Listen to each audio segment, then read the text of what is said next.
9 Oh, seconds. hello. I posted that we were live all the places before the countdown. So, yay. Mm, I see. Yep. Hello, everyone. Cody is running a little late, so we're See, gonna. these assassins got him. He should still be here, though, so we're gonna wait on him before we start any of the talking points. To answer your question, Fox, Cody is doing an errand with a friend, so it's about 10 minutes away from home, You which can you is. can ask in chat. By the way, I'm just saying you can ask. Nobody knows. You make this motherfucker up. I don't know. he, he could just have an alternative persona in chat. But there's no question there. That is the same.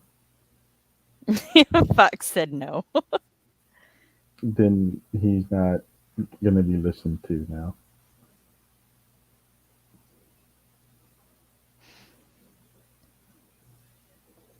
Your cat is harassing me. Hello. Hi. Hello, everybody. Yes, Cody was the target of an assassin. It's very, very sad. So while we wait for both people to trickle in and Cody to get here, how was everybody's weekend? I was at OhioCon all weekend, and I was working the dealer's room. Had to set up the booth, sell things, restock, tear down the booth. Muscles I have not used in 6 months are now very alive and yelling at me. All my limbs hurt. But it was a good time. Had a lot of fun. How was your weekend, boo? It was okay. I'm trying to get stuff done around the house. Yeah, fixed No, I no. didn't. No, I didn't. It's Oh, not fixed yet. it drains. That's all I needed it to do. It's fine now. I'm deeply saddened that the Bengals lost the Super Bowl. Excuse me, as all my stuff is caught. I got a plushie of a dragon that looks like one of my characters, so I named it. Wait, oh, that's awesome. Good, I got a bunch of line edits done. Woohoo! Yeah, Valentine's Day is good, minus the fact that my bestie hasn't read my fanfic for her yet. How dare Rude. she? She needs to get on that. Work cons, get buff. Gotta work cons, get them gains. Yeah, I'm gonna try to work cons more often this year. So if anybody goes to anime conventions, might be able to see me there. I post which ones I go to on Instagram. Don't buy any JoJo. Buy all the JoJo, No, all of them. The no, JoJo, they are hardcovers, they are gorgeous, and they are always 20% off. no, $20 no, no. goes Don't to buy them. 16. You guys don't like high class art, anyways. This is he is was featured in the Louvre. So Sir, like, I only get you one volume every convention anyway. Let them buy the rest of them. no, that's got to stay there. No. There are supply chain issues at the moment because some warehouses burned down and some ships sunk last year.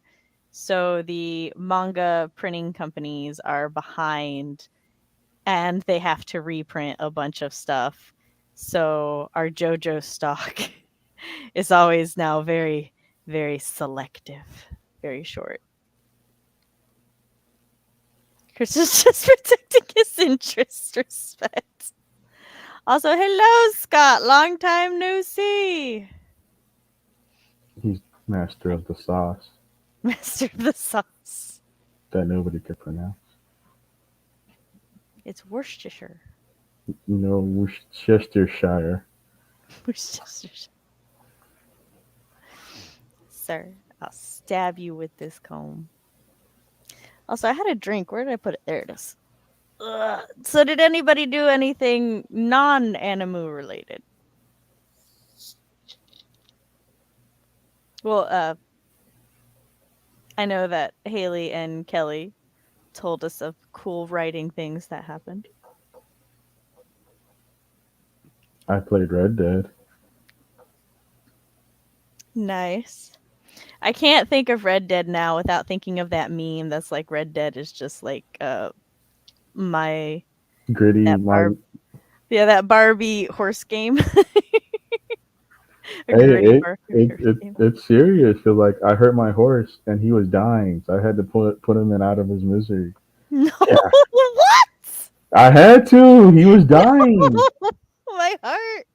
and the only way for him to survive is This got too my big. horse insurance kicks in or something. I don't know. It's the horse emulator. And I had to feed him apples because they starve. Because they start. All right. Well, did anybody read anything interesting this weekend? Or are you reading anything interesting? Tabby and I listened to The Bone Witch on the way to and from the convention, and I look forward. See, we're reading the series for a book club with our other sister. There's 3 of us. And me and Nikki had already read it, but Tabby had not finished it yet. So she was like, "Well, we might as well listen to that on the way." And I was like, "Yes." So now I can finally read book 2. I don't even remember what year we started it, No, but like I'm 2 looking or 3 years forward to ago. book 2. I think it was pre-pandemic. It's pretty bad. Like Well, I finished book one. oh, well, happy belated birthday. Yay, 25 to be young.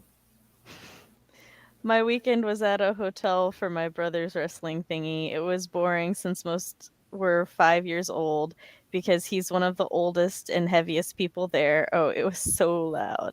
So is your Well, brother 5? I'm, yes, I think so because Haley's a teenager. they have wrestling things So, for like kids. yeah. Okay. I read some nonfiction and finished a fantasy series that I've been stuck on for a year. I forgot about it. Well, I hope my series of how long it's been for the Bone Witch. Excuse me. Yes, Fox, I'll call Tabby out, especially since Nikki was like, by the time these 2 read book 2, and I was like, bitch, I finished book 1 first before both of you. Don't lump me in. Hello. Hello, Hi, happy Cody. Valentine's Day. Stop fighting my beardly prowess, Grease. I'm not, huh? Because you have more beard than Ninja. Oh, well, I have more beard than like a lot of people, and I still don't. You shave your face, and by 5 o'clock, you have more beard than most of our friends. Most people. I checked out book 5 of the Expanse series because I was listening to it, and then I'm like, I'll read it. Well, I was gonna read it upstairs, but the kids need their audiobooks. So I don't read it. So now Yeah. I'm wasting days because I don't read it. Well, I'm back. Uh-oh. Oh, Hello? hello. Yes, Why Well, did we hi. uh-oh? because I Oh, didn't hear 'cause- you. I thought, and I was fucking Oh. around with my thing, so I thought, yeah. No, I bumped my cord. You're fine. I'm reading A Plague of Giants by Kevin Hearn. It's an interesting read. Nice. what's a cool Noise. format? Oh, hi. Hi, Everybody. Sodi. That's not Ninja even the Physics weirdest Fantasy. pronunciation of my name I've heard. I don't so Cod- die. Still not the So weirdest. die. Is it Cody? Kodai? It is Cody. Ha! I was like, what the fuck? Excuse me. How do you get that out of my name? But okay. So, Well, Ninja, Cody, you're back Hello, hi, within the everybody. first 10 minutes. So you're back before we normally do our intros anyway. Listen, Mhm. I booked it. The moment that truck stopped, I booked it in here. I was like, I gotta go. That's fine. I was at a convention all weekend, y'all, and I meant to set up my Milanote for my notes before I left, and I did it like 2 hours ago. Yeah. I was setting up my banners. I was in the truck and I was like, all right, cool, let me add my notes. I can't add anything. It won't let me. No! All right, cool. Because it doesn't exist. I was like, let me add it to my homepage so I can like set it there. And it said no. And I was like, oh, it didn't let you edit. My bad, Cody. Yeah, don't let nobody edit. Yeah, it's like, I don't trust you that much. You Yeah, can just right. look at it. No, I clicked the wrong link to invite you to edit, and y'all didn't tell me you couldn't edit it. I honestly thought it was my end. I was also getting motion sick. It was a whole thing. It's fine. I just sent you an updated link, so you should be able to edit yours. Well, I can't do nothing with it now. Cool, perfect. You can write notes while people are talking. Cody's about to. Listen, don't worry. I'll probably do the entire stream. Okay, so we should go ahead and do your intros. Hold on, let me get rid of the banner. Okay. Oh, hold on. My camera may black out for a hot second. I have to lower myself. That's fine. Are you going to expose yourself? First. No, I'm just going to lower myself a bit so that way... There we go. That way you don't see just the top half of my face. Cody, get off that. Get off what? What? On Mila. Get off it. I can't click it. Oh, that's weird. Okay, Mom. Goodbye. Thank you. All right. Babe, go ahead and intro yourself. Okay. Well, I'm Chris Calavera, Corazon for today. And I am Samantha's husband, so I'm a writing dad. I game and I anime and I don't manga, I guess, except for JoJo. And I'm currently writing on a supernatural detective story thing. I don't know what to call it. Okay. Supernatural mystery series. Supernatural mystery. Detective might be more accurate. It's a supernatural series that with the next genre to be determined at a later point. I wouldn't know what to call it. I guess it's like detective because they're like trying to figure out stuff, but so I mean, they've got some Scooby-Doo stuff. I don't know. Scooby-Doo. Where are you? Okay, go, Cody. I like how we both say the exact same sitting one. Hello, hi. My name is Cody Keller. I'm a gay creator who makes gay shit for straight people. I don't know. My brain's frazzled. You make gay shit for straight people. Oh no, I forgot the thing. Cody is What'd you forget?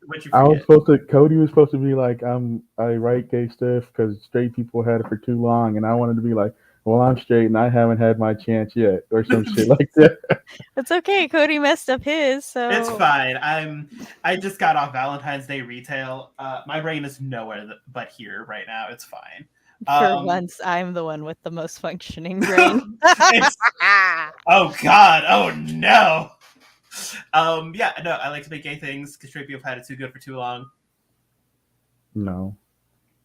Oh, well, I guess the joke is gone now. Paused for it's gone now, yeah. I gave you the pause. Next time. Next time. Currently working on what are you, Dr. Claw? Next time, Gadget. Next time. Let him finish his intro, damn it. I want to talk about romance. I'm currently, speaking of that, I'm currently writing a gay supernatural werewolf romance where things happen and then people and boys kiss. Just smoochies. Do gay boys kiss? Yes, are they both gay? I don't know if they're both gay, but I know one of them's gay. The other one could be bisexual. We're not sure yet.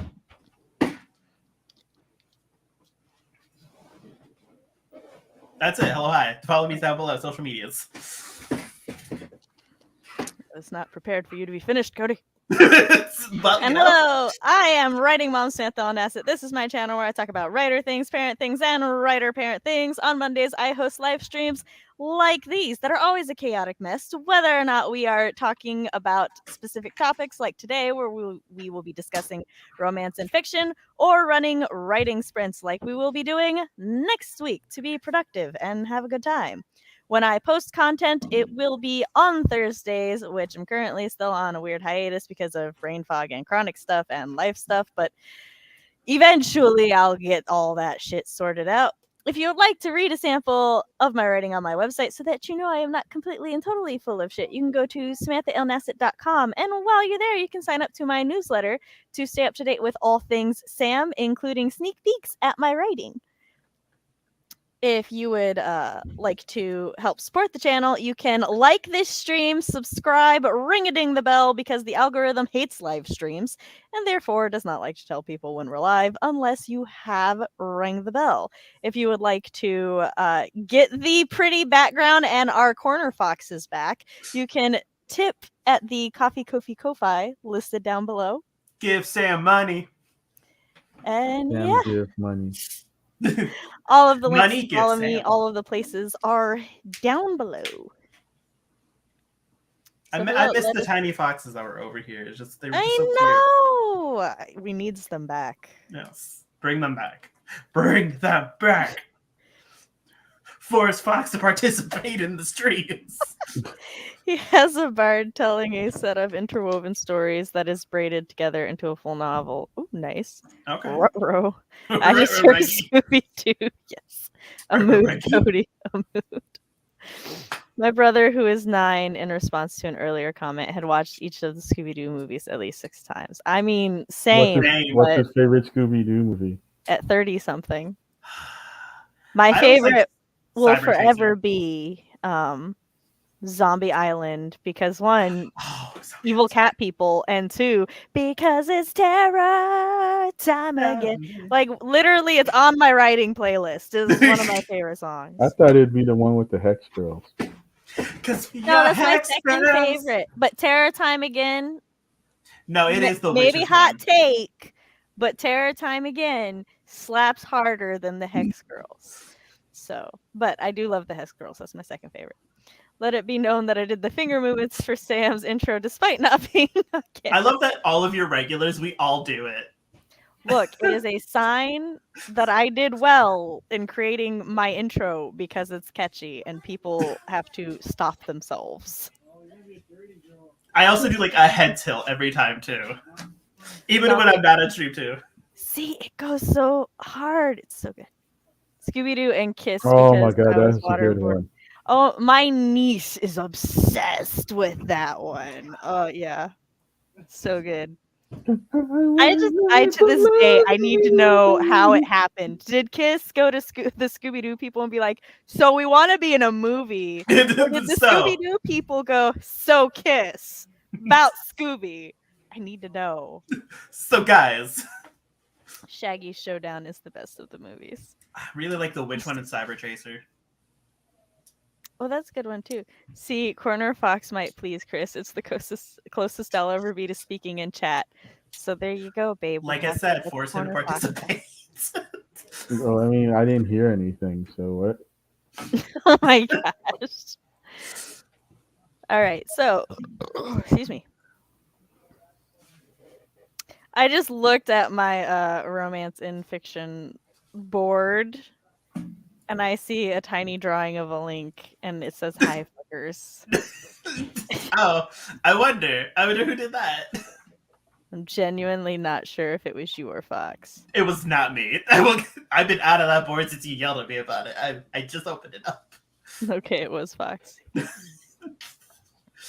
So, Kiss, how do you feel about mysteries that need to be solved? Why did I type just instead of yes? I am so dumb. That is the second time today. It's fine.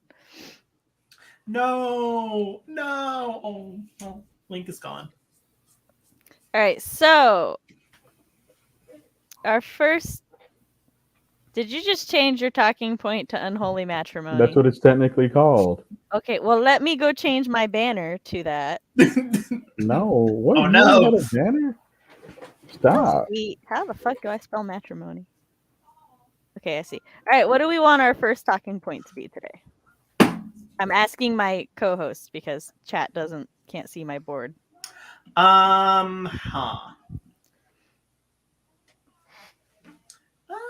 I don't know, these kids with these their weird slang just not along. Pretend.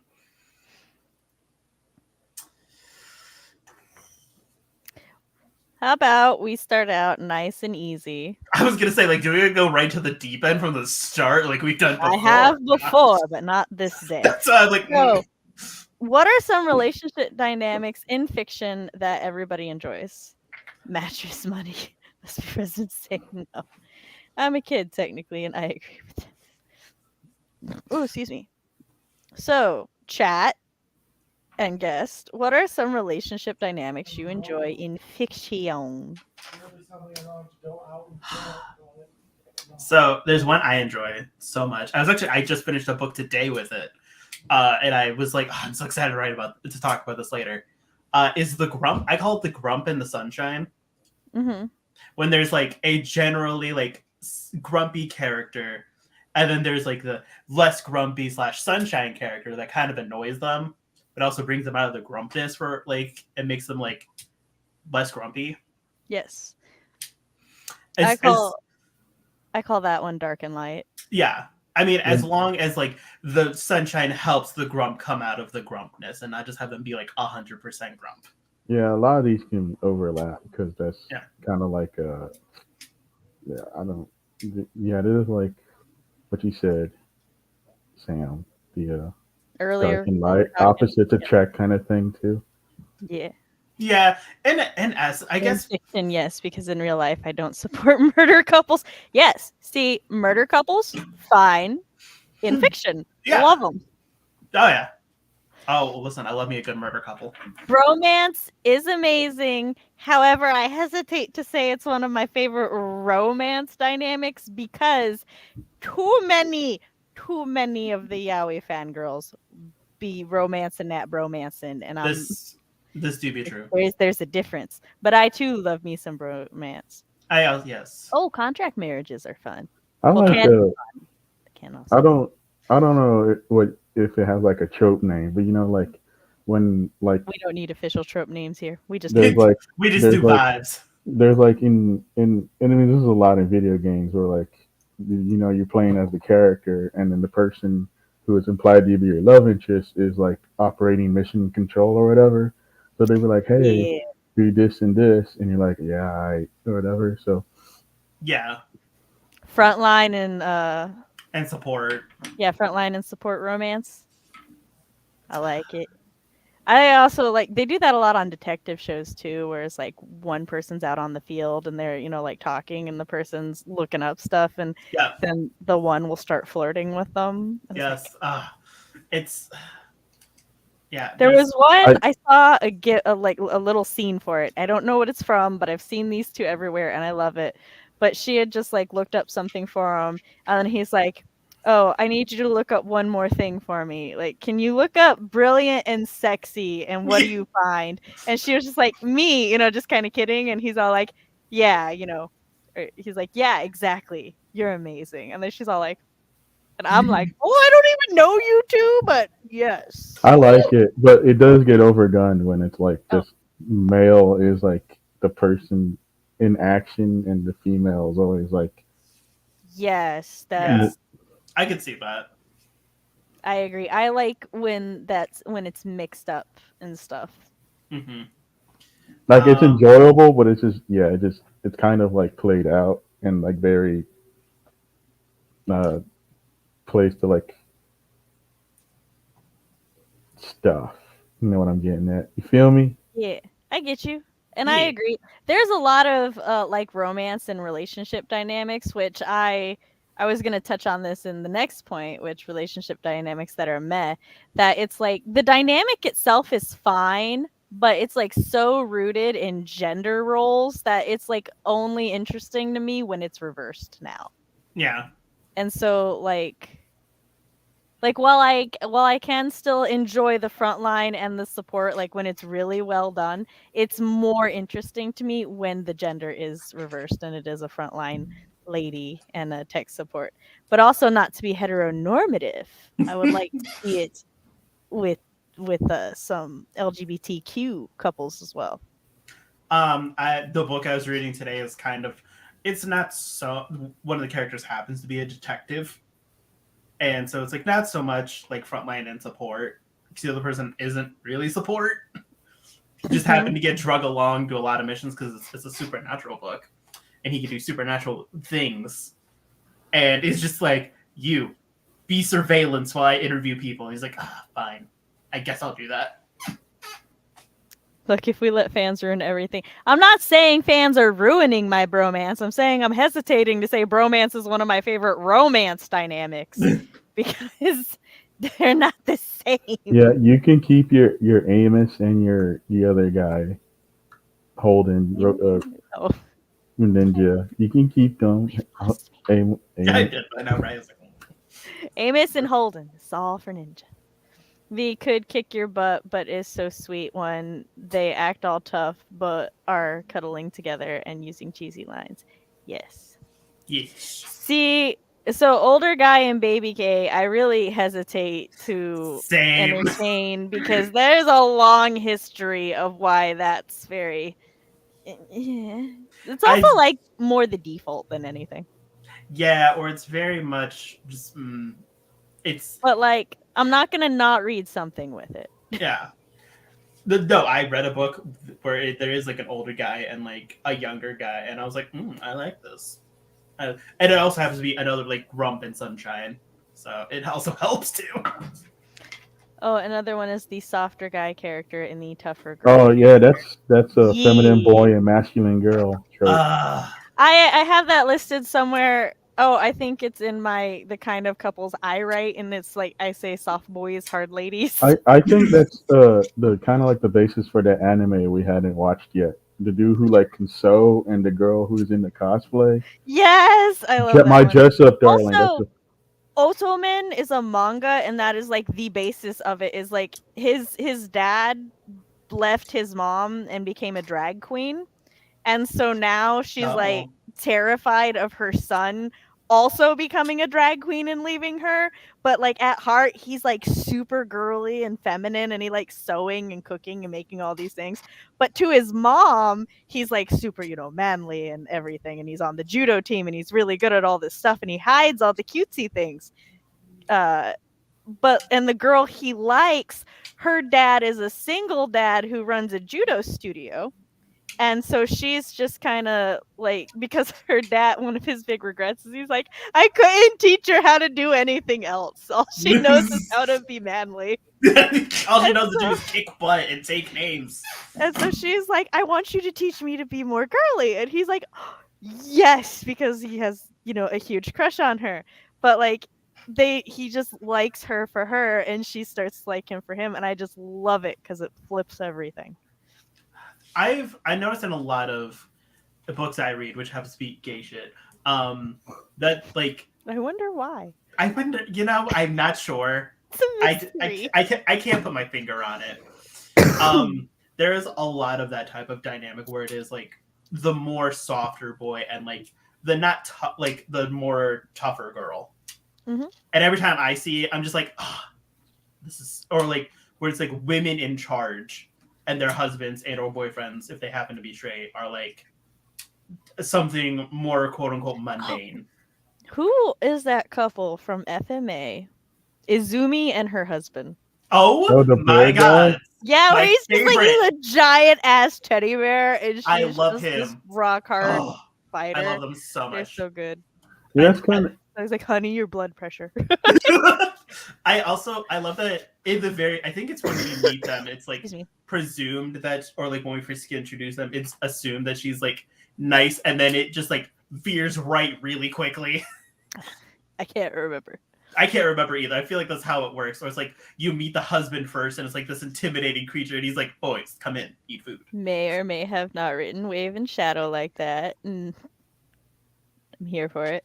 Fans are ruining everything. Admit it. No, fans ruin nothing for me because I don't care about other people. Honestly, same. Also, as an aggressively asexual lizard, I support non-sexual relationships that do. Yes, platonic and non-sexual romances can be super cute as well, and I like them. I don't like romance. Doesn't have to have sex for me to enjoy it, so I agree with that. I also did think it was really interesting that my first Let's Talk you've shown up to in like a year is my romance one, sir. But it's because I asked him to come. Is it? honestly, some of my favorite romances have like no sex scenes in them. Yes. Like they do have like there is like maybe one or two, but like they are adult books. But it's like I personally don't like when there's like sex on every third page, or it's like every other day, where it's just like them fucking, and I'm just like skip. Okay. I mean, as long as it makes sense that they're fucking that much, I just skim past it. Yeah, Yeah. that's why I Fine. like Talent and Sunshine though. Don't take credit. That shit is still in my head. Oh my god, how Still did up you know here. that's who I was thinking of? That's all up here, man. Because that's why I love it. That's why I love it. Thinking of them.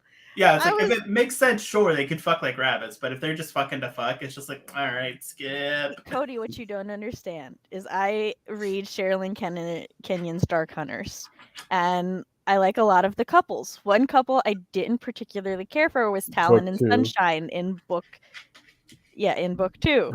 Mhm. And Chris was reading Dark Hunters with me.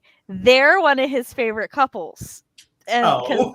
there's so much sex just everywhere. So you're like, I don't like when there's sex every 3 pages. And when I was like doing this, I was like, fucking Talon and Sunshine. And then Chris was like, Talent and Sunshine, yeah. And I'm like, oh my god. So yes. They're It's the like- best. It's because like she is his wife that had died and is reincarnated, so they need to fuck. I mean, I'm just in it. I'm just with it.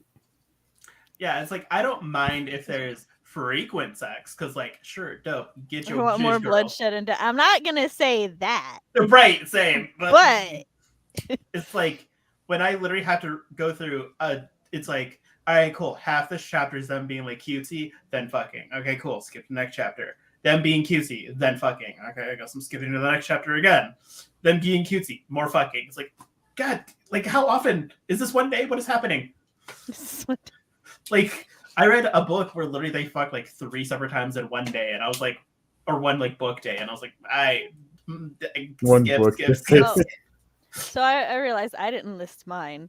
So I like when the like romances. Some of my 3 favorites are, as we said, dark and light. I also like when they're like big and small. I don't care who's big and who's small because both are adorable to me. Yep. But well, more than all of them are adorable. Just like when one is just a big beefy person and the other one is a little person. I like love that dynamic. The gentle giant and like the feisty little one. I don't necessarily need that in the personalities. I just want one large and one small. But also, I don't discriminate no matter the size combination. Yeah. No. And then I love feisty and flirty. Like, give me 2 people who are starting out with a sassy argument that ends in innuendos, and I'm down for it. Same. Especially if one of them is like bad at flirting or gets flustered easy. So it's like, oh, bite me, and it's like, I will later. What? I love when they're taken off guard by it. Or another one, I guess, with like kind of like the feisty and flirty is like when one person makes like a dirty joke and the other one just like stops, pivots, is like, did you just make a joke? It's like, yeah, I did. Like, or it's like, did you just flirt? Like, I did, yeah. That's the thing I did. Relationship dynamics that are meh. So what kind of relationships don't we like in our romance? Chris, would you like to go first? Because I have a rant. You have a rant. I have a rant. I don't know. Let's finish chat up. Yes. Personally, I love with sex scenes if it has some significant sex for the sake of sex. Yes, that's what we were saying. Yeah. Well, depends on the genre, but if it's fantasy with high stakes, I want some drama. Yeah. I always like drama. Love innuendos, especially one's characters make by mistake. Yes. If they don't even realize what they said. My favorite ship right now is a hero ex-villain pairing. It's just perfect. Ninja's here for the rant. All right, hold on. Go. I don't know about specifically some like relationship Chris dynamics. likes romance so much. He no. He just likes all of them. Every dynamic, perfect. There's like some. I don't know if I would call this a dynamic, but there's one because because the thing is heteronormative, but you know, it's fine. Like, that's cool. It's called like guys smash, girls shoot. Mm-hmm.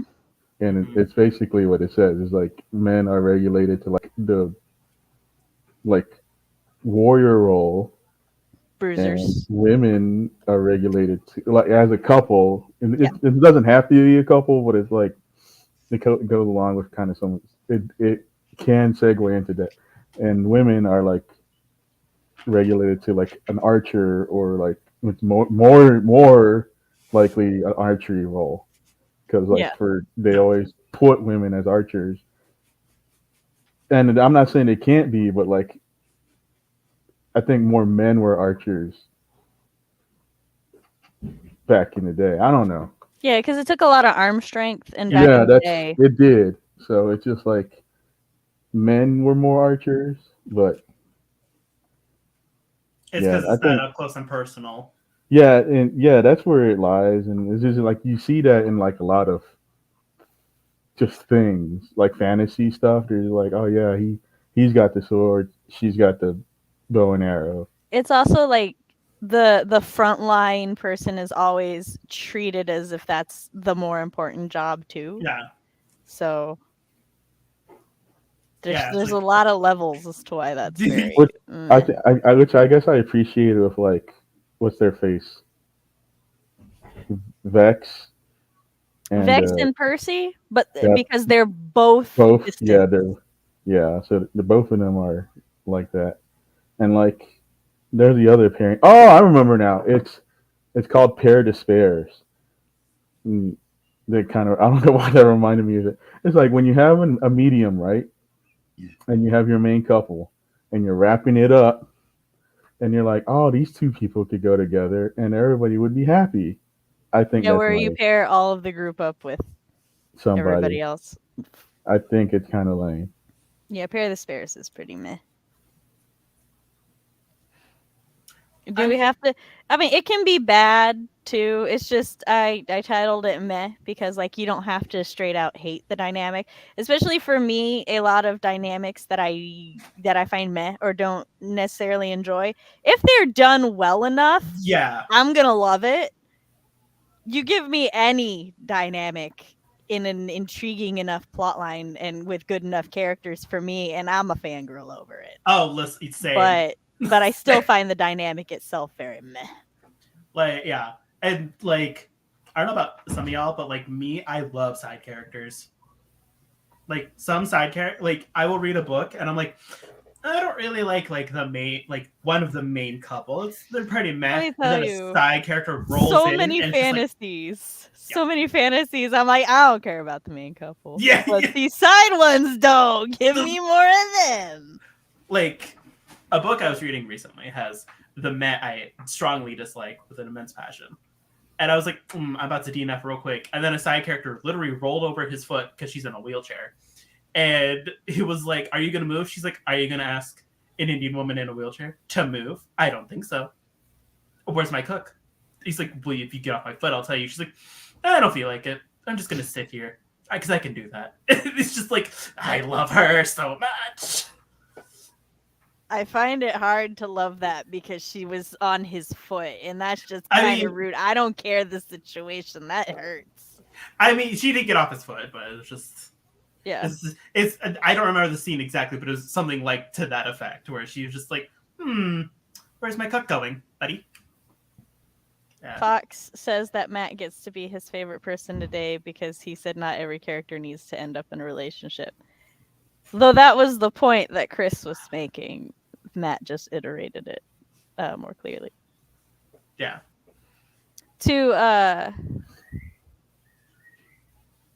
So you were saying Vex and Percy are a good subversion of that. So are Vax and Keyleth because Vax is a rogue and he has very low defense. So he's like sneaky. So even though he's like up, he's like more sneaking and behind people. Whereas Keyleth literally wild shapes into tigers and shit so she can be frontline.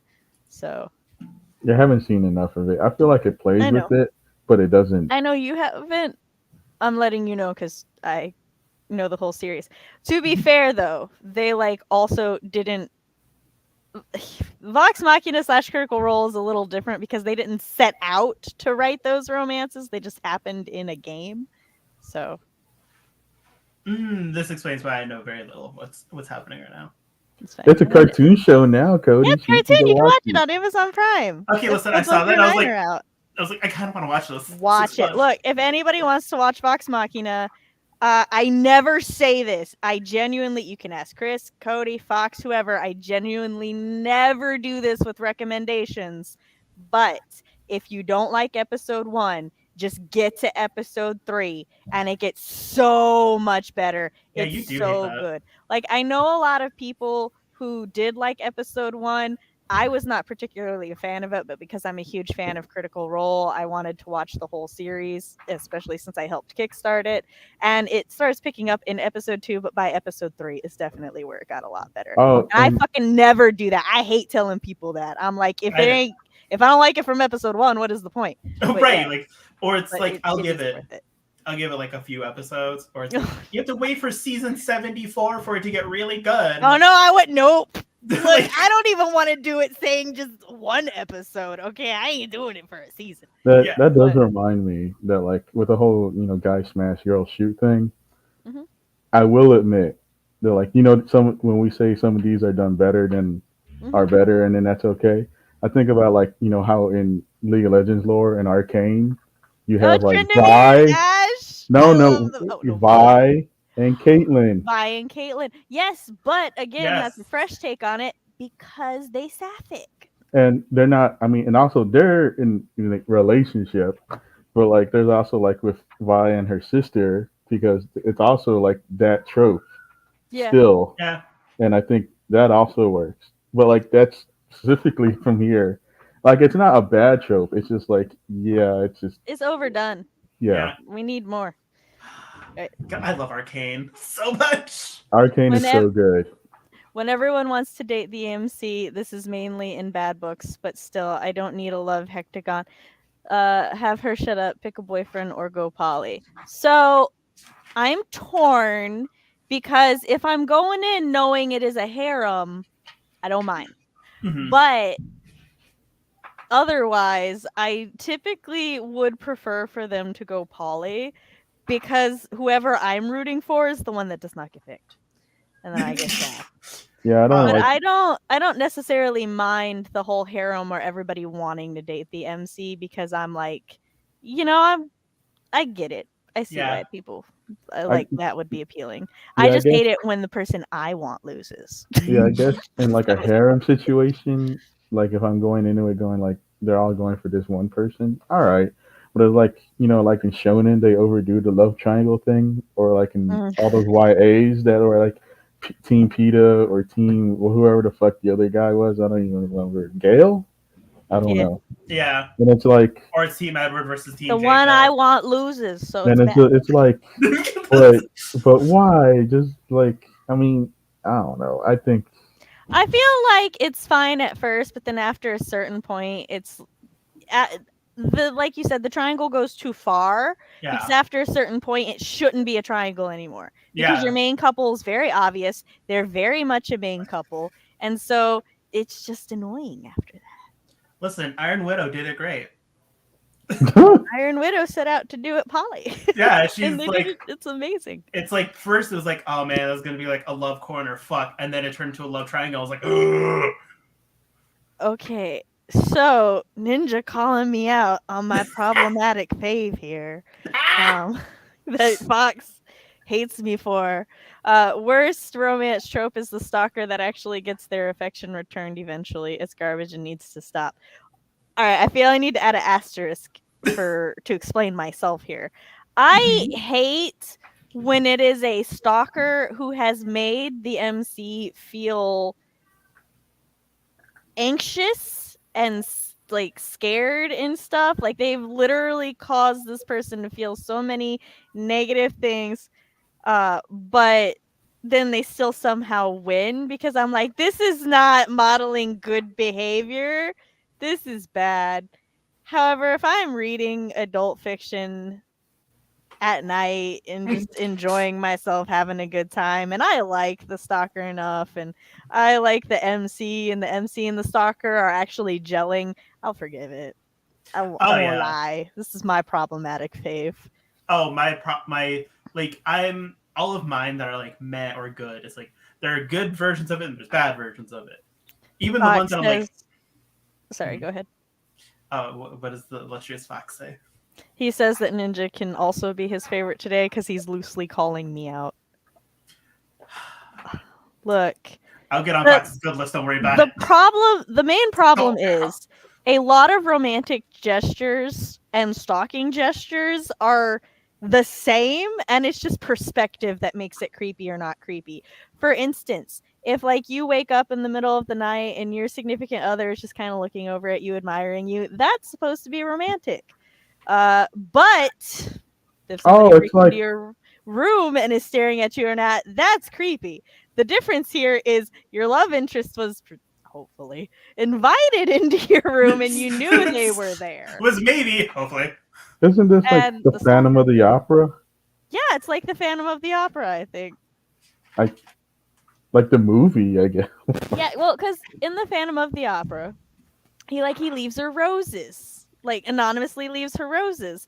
That can be considered really, sweet and stuff. He goes to all of her performances. It can be considered sweet. She actually doesn't mind his attention from what I could tell. And that's fine. But then, he stalks her from behind a mirror without her knowing, and that's creepy. So but that song, though, was banging, though. The song, yes, the song.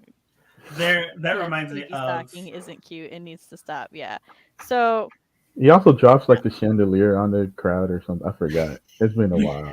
But again, that's one of those things where it's just in adult fiction, it's fine, but I wouldn't want to see it outside any other. There was a book... adult how? So many people agreed. For adult audiences. Stop thinking just because I say adult, I mean porn. No. I just want to know, what you mean by adult. I mean adult. Adult. 18 and up. Well, some people are dumb, even adults. So, I'm just saying. Look, if they got that far, they're not my responsibility. If they graduated high school, so we're not worried. That's not true. I was 17 when I graduated high school. If you were an adult. As long as they're legally an adult, that's fine. Not every character needs to end up, yes.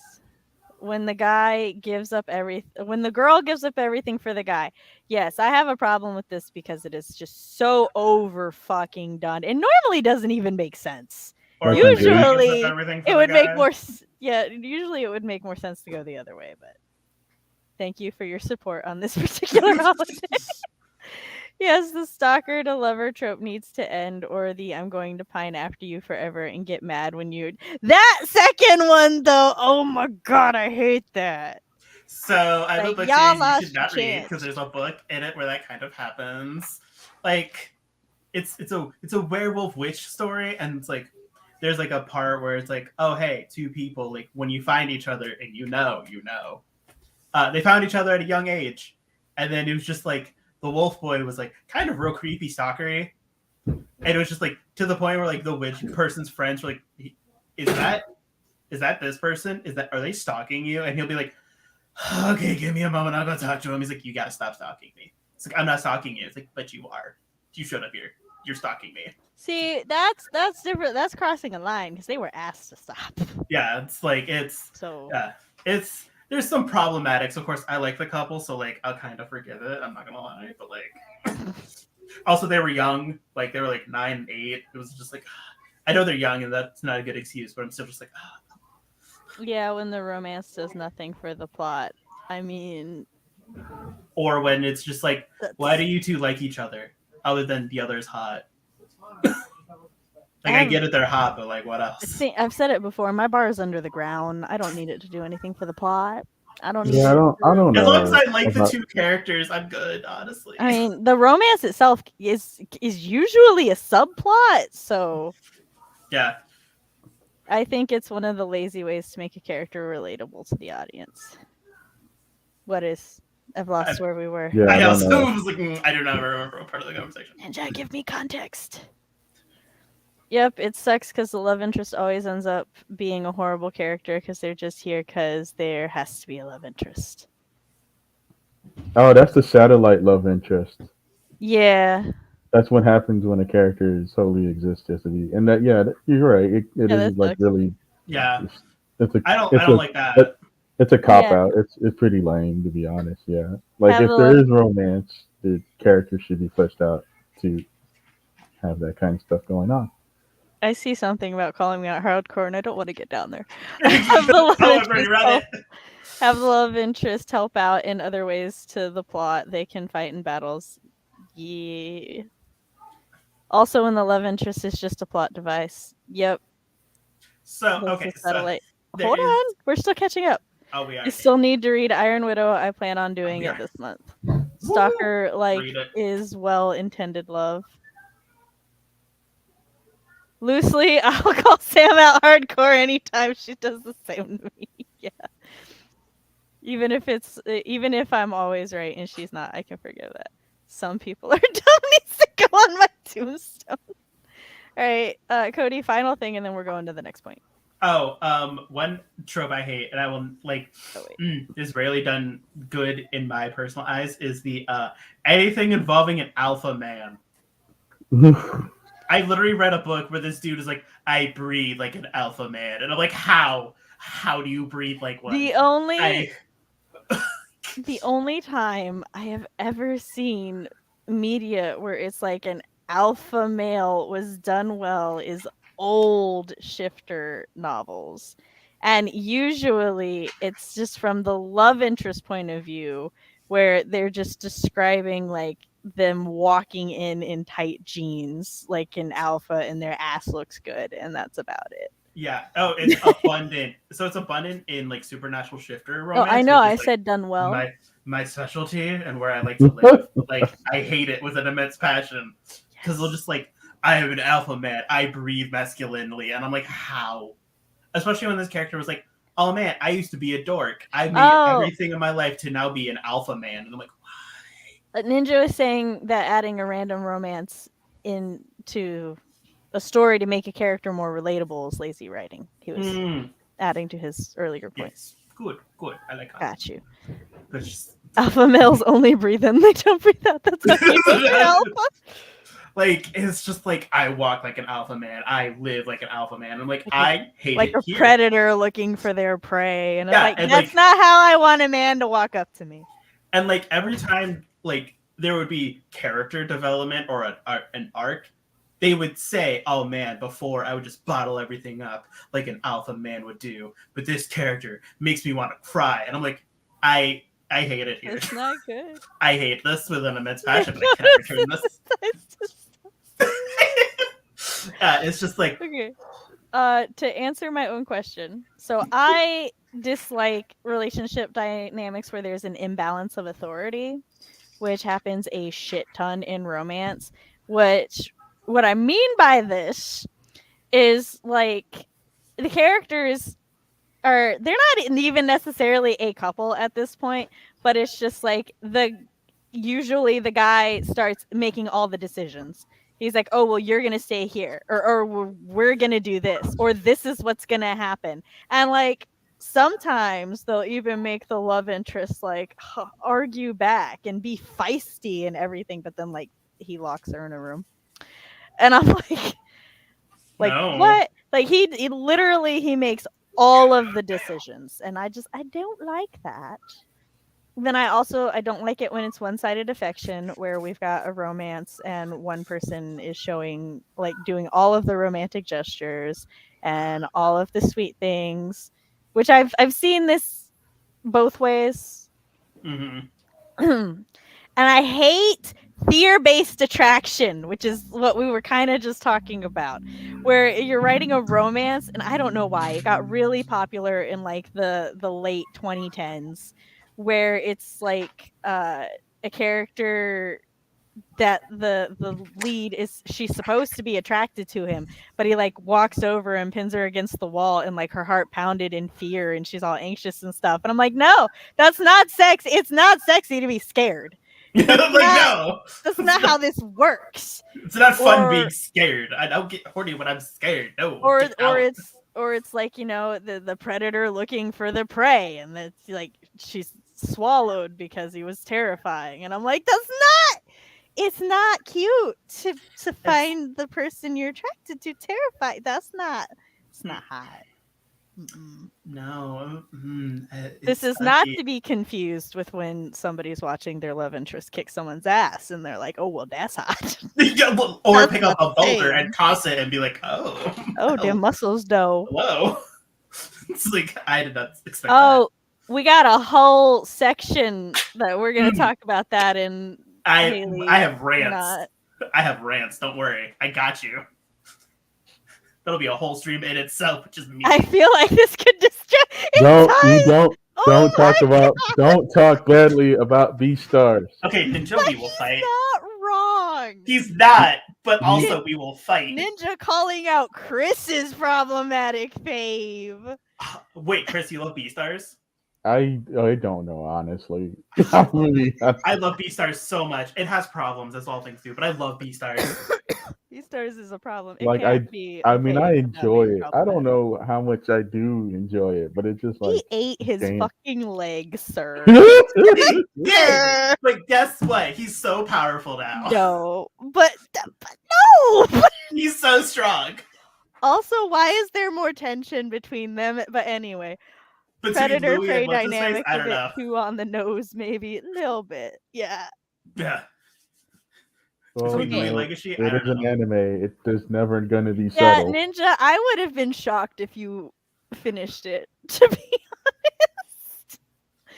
Looks at my current romance. Oh boy, they're trying to kill each other, Mr. and Mrs. Smith style. The whole alpha thing reminds me of. I mean, hold on. That's as long as that's the enemies to lovers trope, I'm here for it. Yeah. Oh, I love enemies to lovers. So this is a good time to transition into toxic romance. Is it ever okay? How do we say what a toxic romance is? Are you like the whole stalker thing and the Stockholm syndrome and Yeah. Yeah. A toxic romance is a romance that, in real life would be very unhealthy, not okay for both people.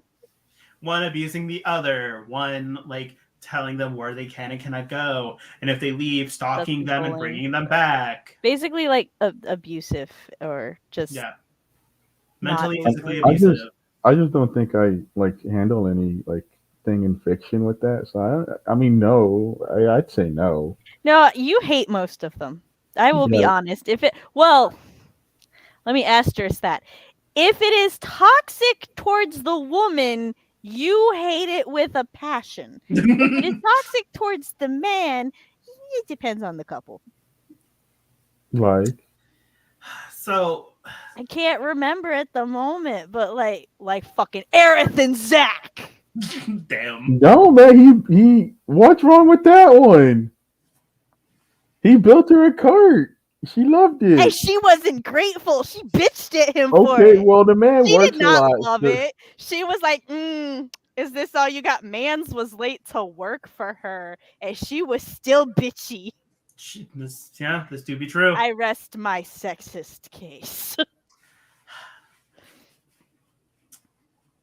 Demonstrating a character fixing a romance that was toxic and making it healthy. Sure, demonstrating why toxic romance is bad through a story. I'm fine with that. These are excellent points. If the story... Go ahead. But my answer is just generally like, generally no. If there's like a very toxic relationship, I'm like, I'm out. I'm not good with this. I don't like it. Mm-mm.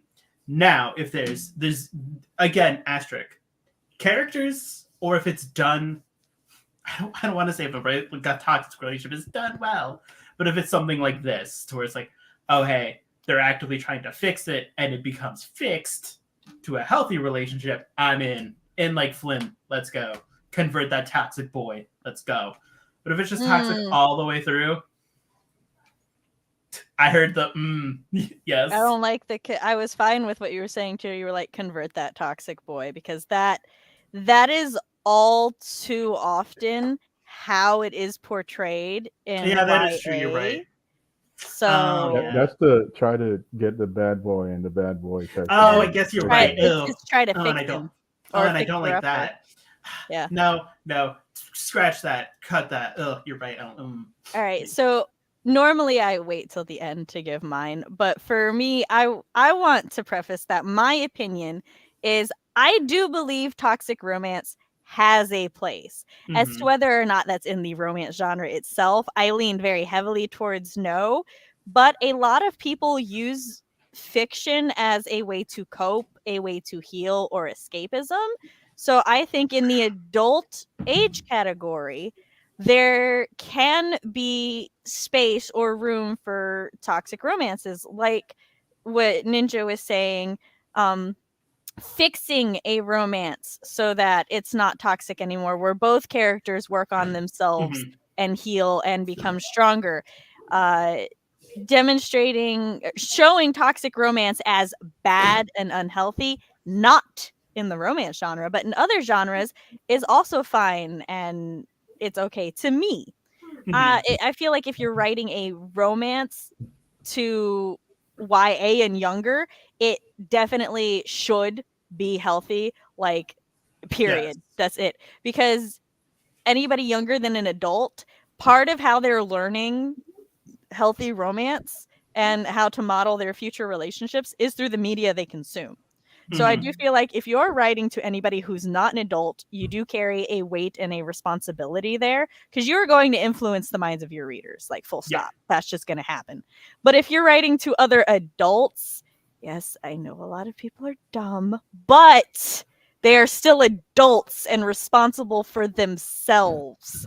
Yeah. And so they should be able to tell the difference. I will say this as like a little sidebar to that.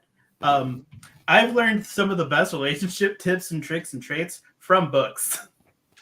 Also, sir, you're throwing out very mixed signals as you're like, I don't like toxic romance and all this shit. But then we talk Yeah. about what we're reading, and you're like, so this book I'm enjoying. You know Yeah, what? It's full stop. fine. It's I'm fine. That's just saying, that's his kink. That's in your next plot point. I know, but look, I'm just saying that It's fine. maybe to properly represent yourself, you should become more self aware. As with me, who's very aware of my problematic faves. I am not, and it's very clear, and I'm okay with that. If the story I'm is about, self-aware enough. say, recovering from one, that could be cool versus, yeah, romanticizing it, bad. Oh, like that one book. I've never seen The Sopranos. I don't know if this is in favor of or against. Toxic being displayed as sexy, that's not good. I concur.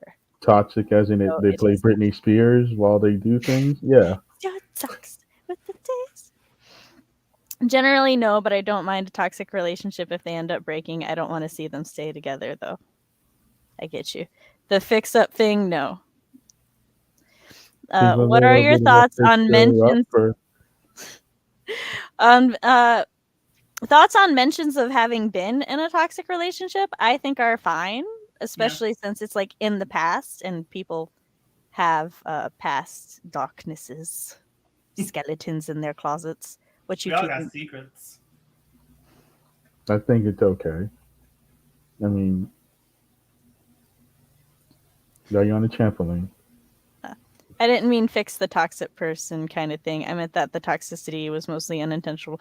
Yeah, to be clear, I am pretty sure that's how I represented your earlier comment because you were saying like the Mhm. relationship itself I just improved and misunderstood. everything.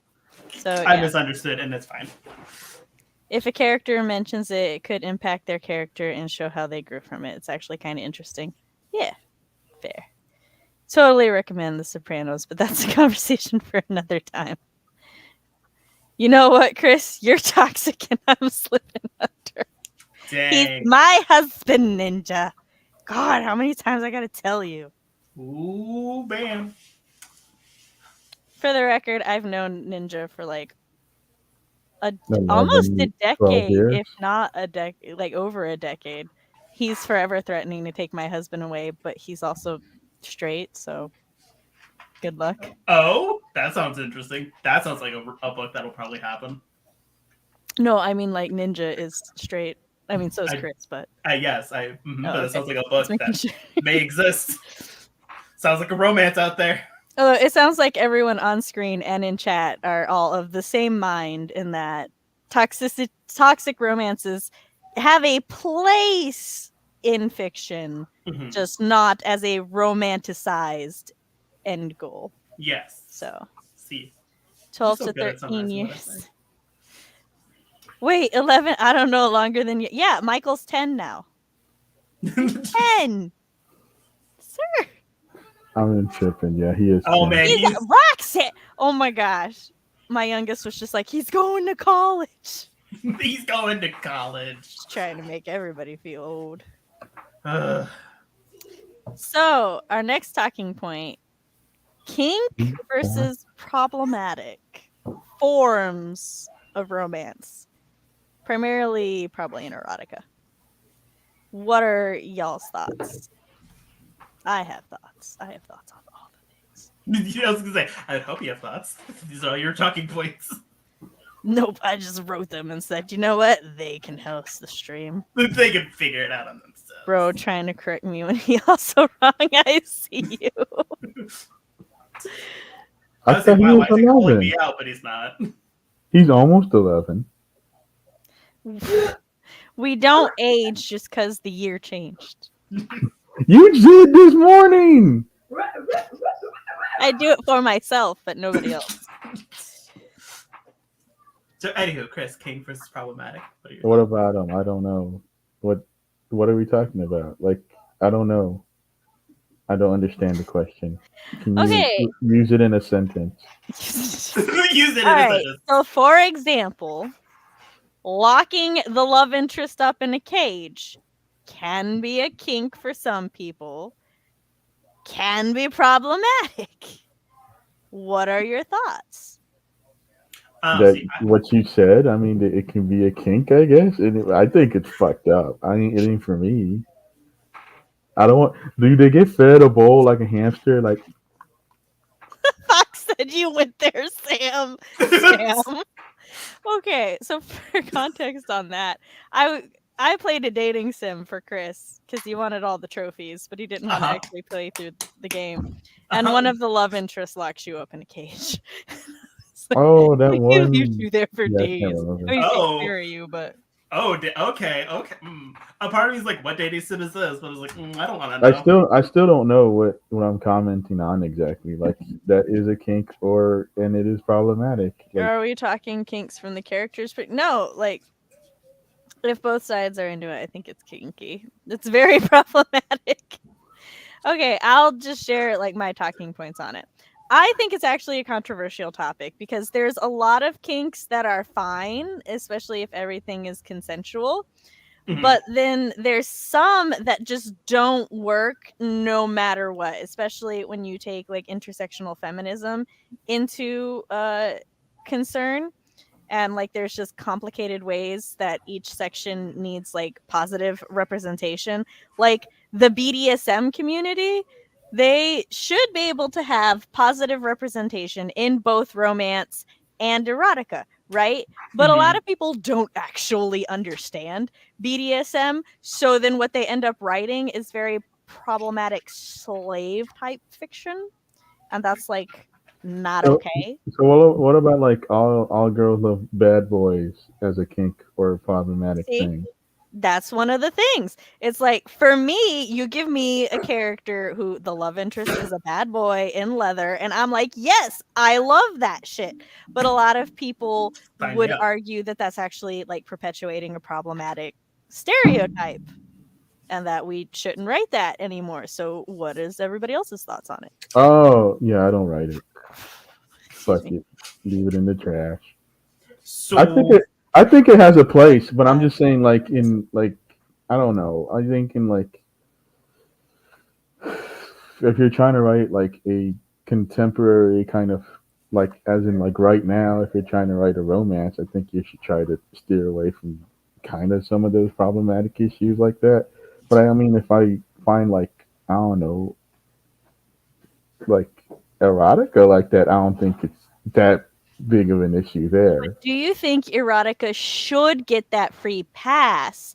Because Yes. part of the issue is that a lot of erotica is given a free pass, even though a lot of the like kinks and stuff are actually problematic no matter how you feel about it. Yes. I think it should be given. I don't mean I don't know. And I'm reading it to get off, I guess, motherfucker. I don't care, really. I mean, if both characters are into it / consent to it versus being forced into it, I wouldn't read it. But if he's keeping her imprisoned in a hole against her will and lowering hand lotion to her in a basket, that's a problem. Fair. I was literally not even like just putting so lotion much on my for my skin. kink. I'll see myself out. Sorry, buddy. Hi, Waffles. You came in at a great time. Hey, Waffles. Wonderful time for you to this- join us. Yeah. Well, your friend joined us. I hope you pre-warned Waffles. I hope, because especially for me specifically, is Waffles about to get a fun time. Anywho, so for me, I guess I guess I am a biased like party in this question because I sell kink at my general job, and like there's so many people that come in with very toxic viewpoints of it, and I'm like, no, it's actually a very like consensual based. Like there's a ritual, there's a structure to it that if you don't follow, if you enter this world, a lot of people will shun you and kick you out because it's a very tight-knit community. And it seems like for me, every time I see stuff like, for example, the BDSM community that Sam mentioned, they're trying to hide like toxic relationships. It's like, oh, but that's just their dynamic. That's how their dynamic works. It's like, no, he's literally telling her, you can only leave the house between 2 and 6. You have to be home by that time in this position all day. That's not a dynamic. Like, that is toxic. That's real bad. So like even in erotica, it's like, sure, some people say give them a free pass, but like a lot of people read erotica and not actual like books.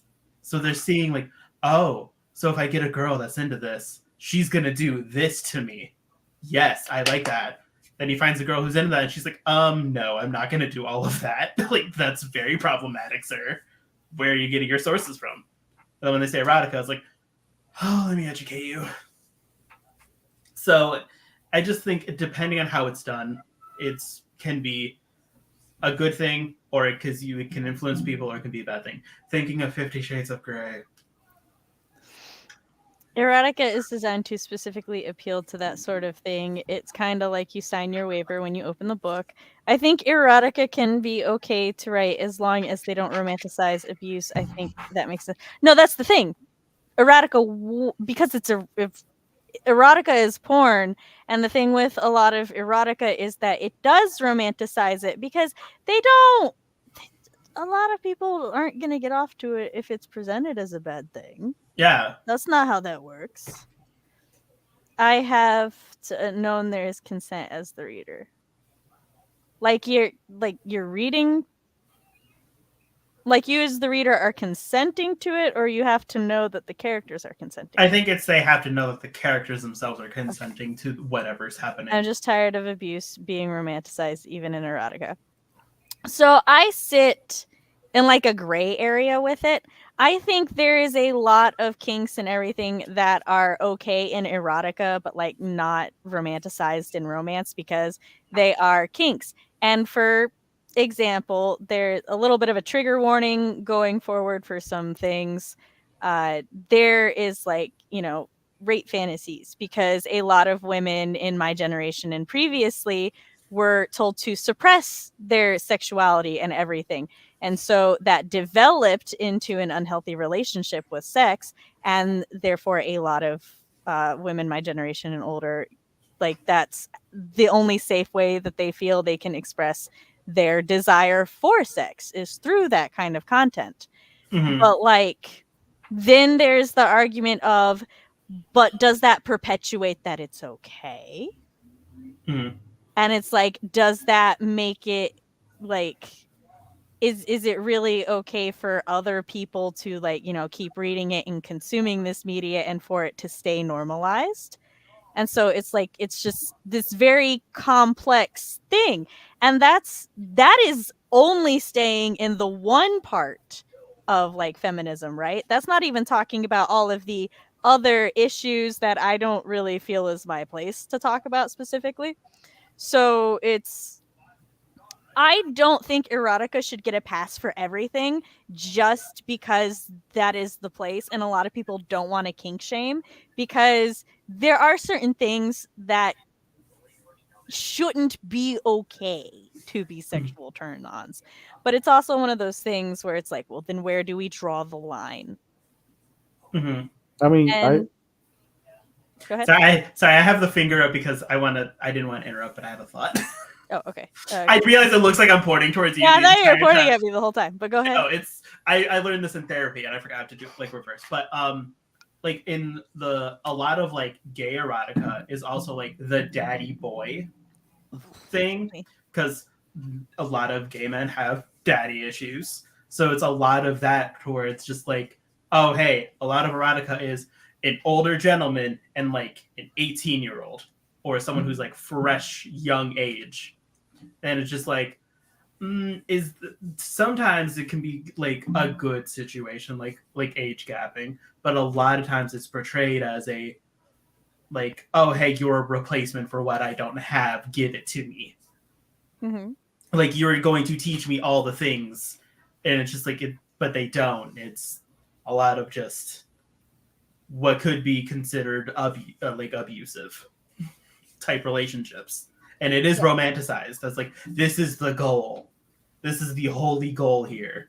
It's just like, but it's not though. So I sit in a very similar gray area. Yeah. And what were you gonna say, babe? I guess I was just gonna be like, yeah. I mean, like, I agree that like certain things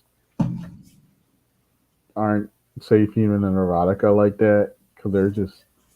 I'm very against like big age gaps like that when it comes to like. Excuse me. But I don't know. I just feel like It's one of those things where it's like, well, I don't want to like people kink shame people are because- dumb, like TM, and it's like you get people who just read erotica, and then like it's like the whole thing with like men only watching porn. They're like, this is what they're gonna like think. This is how things are done, but it's not done that way. Because So it's like, a fantasy. yeah, it's like it's just a fantasy, and I feel like that's kind of how like erotica is. I mean, I just don't read almost any of it, so like I can't think of one right now.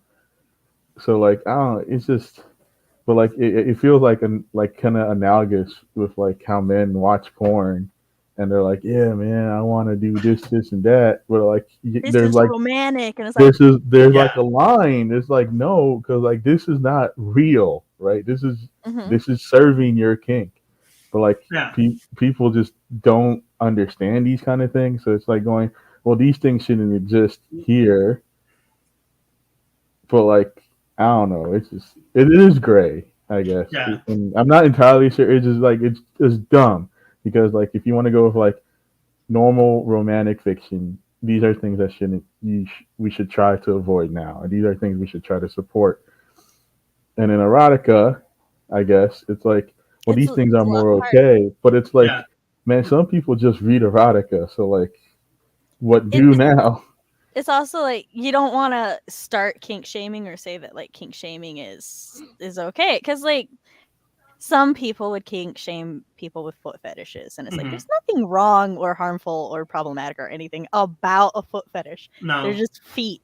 But some people would, take it and run with it and be like, oh well, if we can start kink shaming this, we can kink shame these other people. And it's like, and I just feel like, man, like I swear it's just weird because like Cody's talking about like how the whole power dynamic imbalance, right?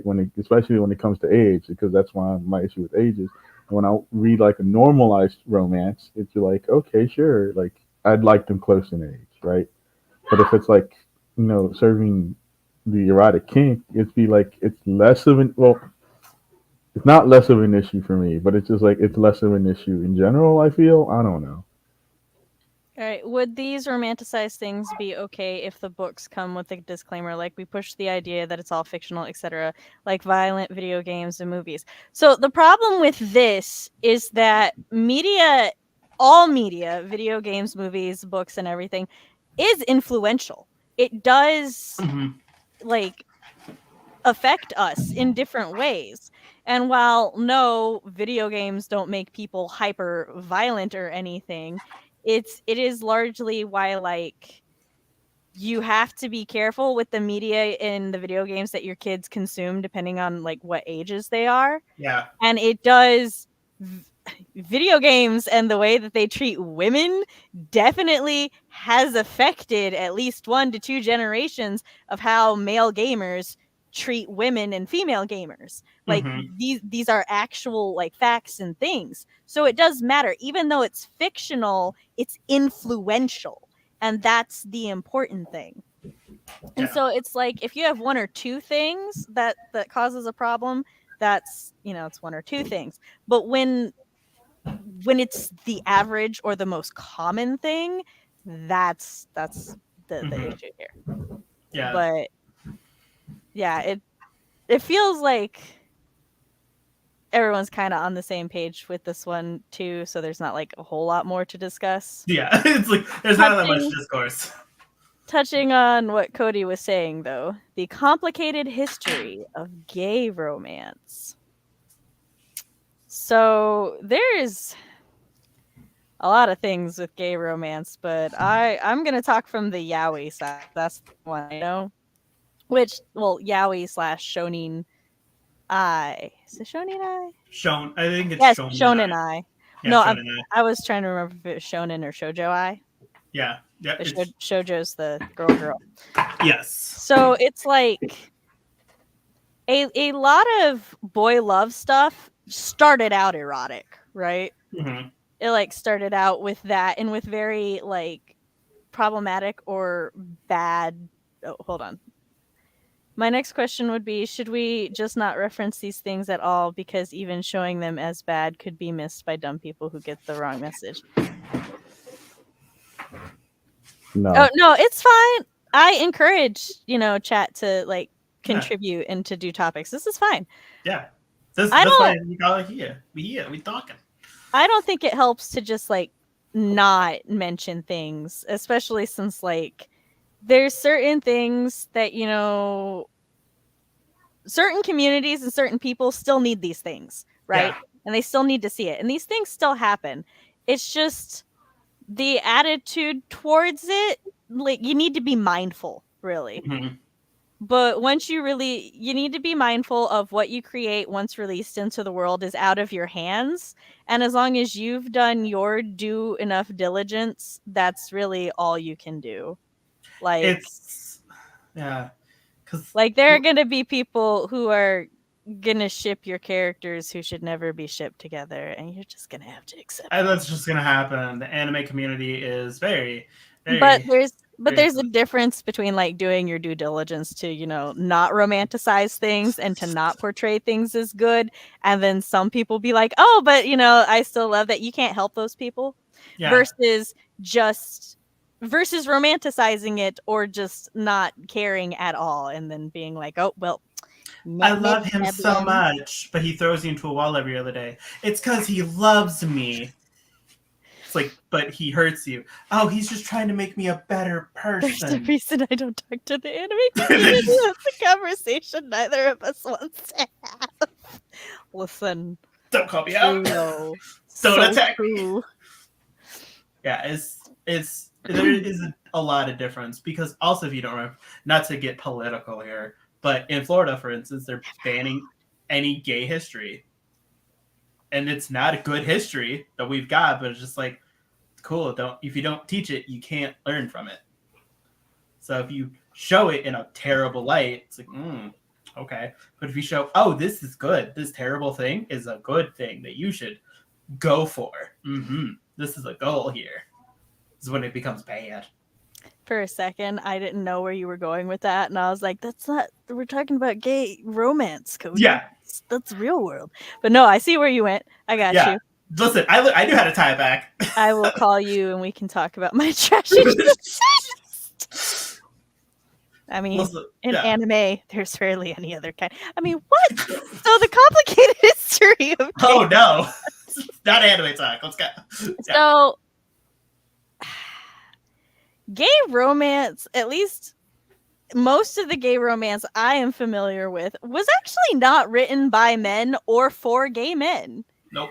It was written by straight women for other straight women because it was a way in which, again, repressed sexuality, being told as a woman wanting sex is bad, it was a way for them to guilt-free experience.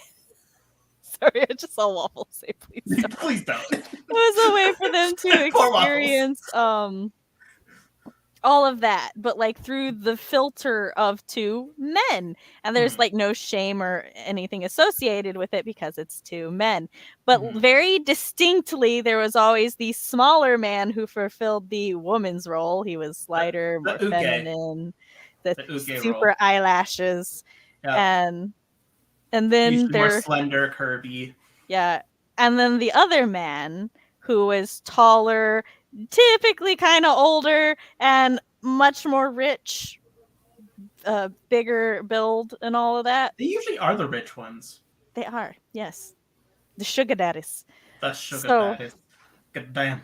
And it's always an imbalance too. Like the lighter feminine one is normally straight until they're seduced by the other one, and then they're turned gay, and there's just older gay romance was also, not an okay time.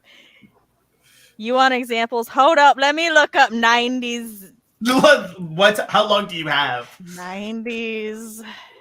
Because while she's looking that up, I can also reference, because I happen to know. Go ahead. There is, it's kind of equally as problematic to some degree, is... Notably, Fake, the manga, subverted some of it. They were equals. Oh my god, I loved Fake. Fake is so good. There was an exception. But yes, sorry, continue. Fake. I love Fake. Gravitation was one. Oh, you want to talk about problematic? You want to talk about problematic? We got Gravitation. There's also Love Stage, which is kind of also similar vein. But anyhow. I'm sorry, I'm looking up names and I just see that the yaoi hands are so big. Oh my god, yaoi hands are giant. Anywho, but she was mentioning that a lot of yaoi is written by a lot of women for women. There is yaoi written for men by men, and it just goes by a different name, Okbara. So, and it's just traditionally like more muscular men, where like that my Dream Daddy game. Yes, but I'm pretty sure, was Dream Daddy made by men? I think it was made by the Game Grumps. So. It was made by the Game Grumps channel. I thought that was like its point. To some degree, it is more. There's a bunch of guy-looking names here, so yeah, it was produced, I think, a lot by men. I'm so used I don't think any of them are gay though. Love. I didn't even check. You're good. I don't even think any of them are gay. I think a lot of them are straight, but they did a good job. Them straight boys. Yeah, I love Dream Daddy. I do. It's a good game, but like a lot of it is still. Some of it's still kind of toxic and problematic, but it's just like instead of the slender boys, it's all muscular men's. I just want to say, I'm on the yaoi Wikipedia page so that I can find some names of them, and as I'm scrolling down, I'm just seeing pictures of women. The history of it, and it's these ones created it. What was one? The Descendants of Darkness, was that one? I can't remember. Descendants of Darkness is a good one. I mean, not a good one, but a good example. I've heard her own. There's, I think a more recent one is the Titan's Bride. It's like a steel trap up here, except when I choose to forget things. It's like a steel trap. Remember that. I chose to remember the name because it's alliterative. It's a really cool name. It is. That is a cool name. I was like, ooh, that's a cool name. Struggling to find a list. Let me write the word list in my. The only gay romance I know off the top of my head is that I mean not like that, but I just circle back to Arcane, and that's still Vi and Caitlin. Listen, there's some Jason Victor vibes. I know it's not going to happen. Oh yeah, dude. There's a lot of Jason Victor vibes where I'm just like, is this going to happen? And it's just like, no. But I'm like, are we sure? I don't know much of the history of lesbian romance because not much of it. It's harder. It was harder to find. There's another one too that I'm thinking of. That and when I could find it, it was just porn. So. Another one that to me that seemed very problematic was they're like cat boys and they fight, and I can't remember. Oh, the name of it. Loveless. Yes, that was it. 'Cause I literally looked up I cat boy. didn't Yeah, just work a convention for a weekend. I can't remember the names of anything. Yeah, and I was just like, I'm like, oh man, I just remember cat boys and fighting, and I was just like, that was also pretty problematic. Loveless was Loveless was Like, something else.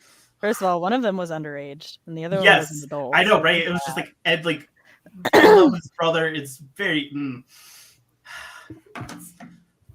There's a lot there. The trash ship takes, not gay romance. I'm not against it. Oh, my bad. Oh well. Exit this search. let me close out all of my windows. You've never heard hers. You don't understand. Word of warning: Hellraiser is not a good depiction of healthy BDSM. Because that's a horror movie. No. There's 50 Shades of Grey. That's a terrible one. They haven't, but you can hear more of mine. Haley, if you feel comfortable sharing with the class, Ninja would like to know your trash ships. I was gonna say, Haley, she's out here willing to share. He has like Hawks. He has like Hawks and Dobby, I guess. Fox relates to you, Waffles, just so you know. Fox is just sitting in the corner. My canon H8 ships. Listen, there are no good ships in Hunter x Hunter, and I will not hear different. Oh wait, no. Gon and Killua can exist. I swear, if any of them involve a clown and anyone close to Hisoka? Hisoka! If there's anyone related to a clown. No, like Killua's older brother, whose name I forgot. I don't know anything. I don't ship him, but I'd accept it. But Hisoka, I mean, I'd accept it because Clown Dio, and I'm okay with that. Clown Dio. He's Kefka Dio. Killua is cute. I belatedly remembered. Yeah, there's some where it's like, oh, these two. Fly.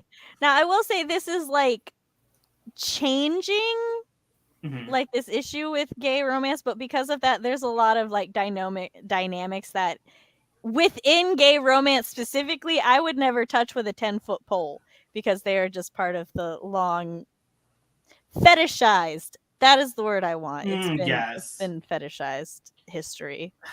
And this is very sad. And it makes it hard to find like good gay romances now on like all ends of the spectrum.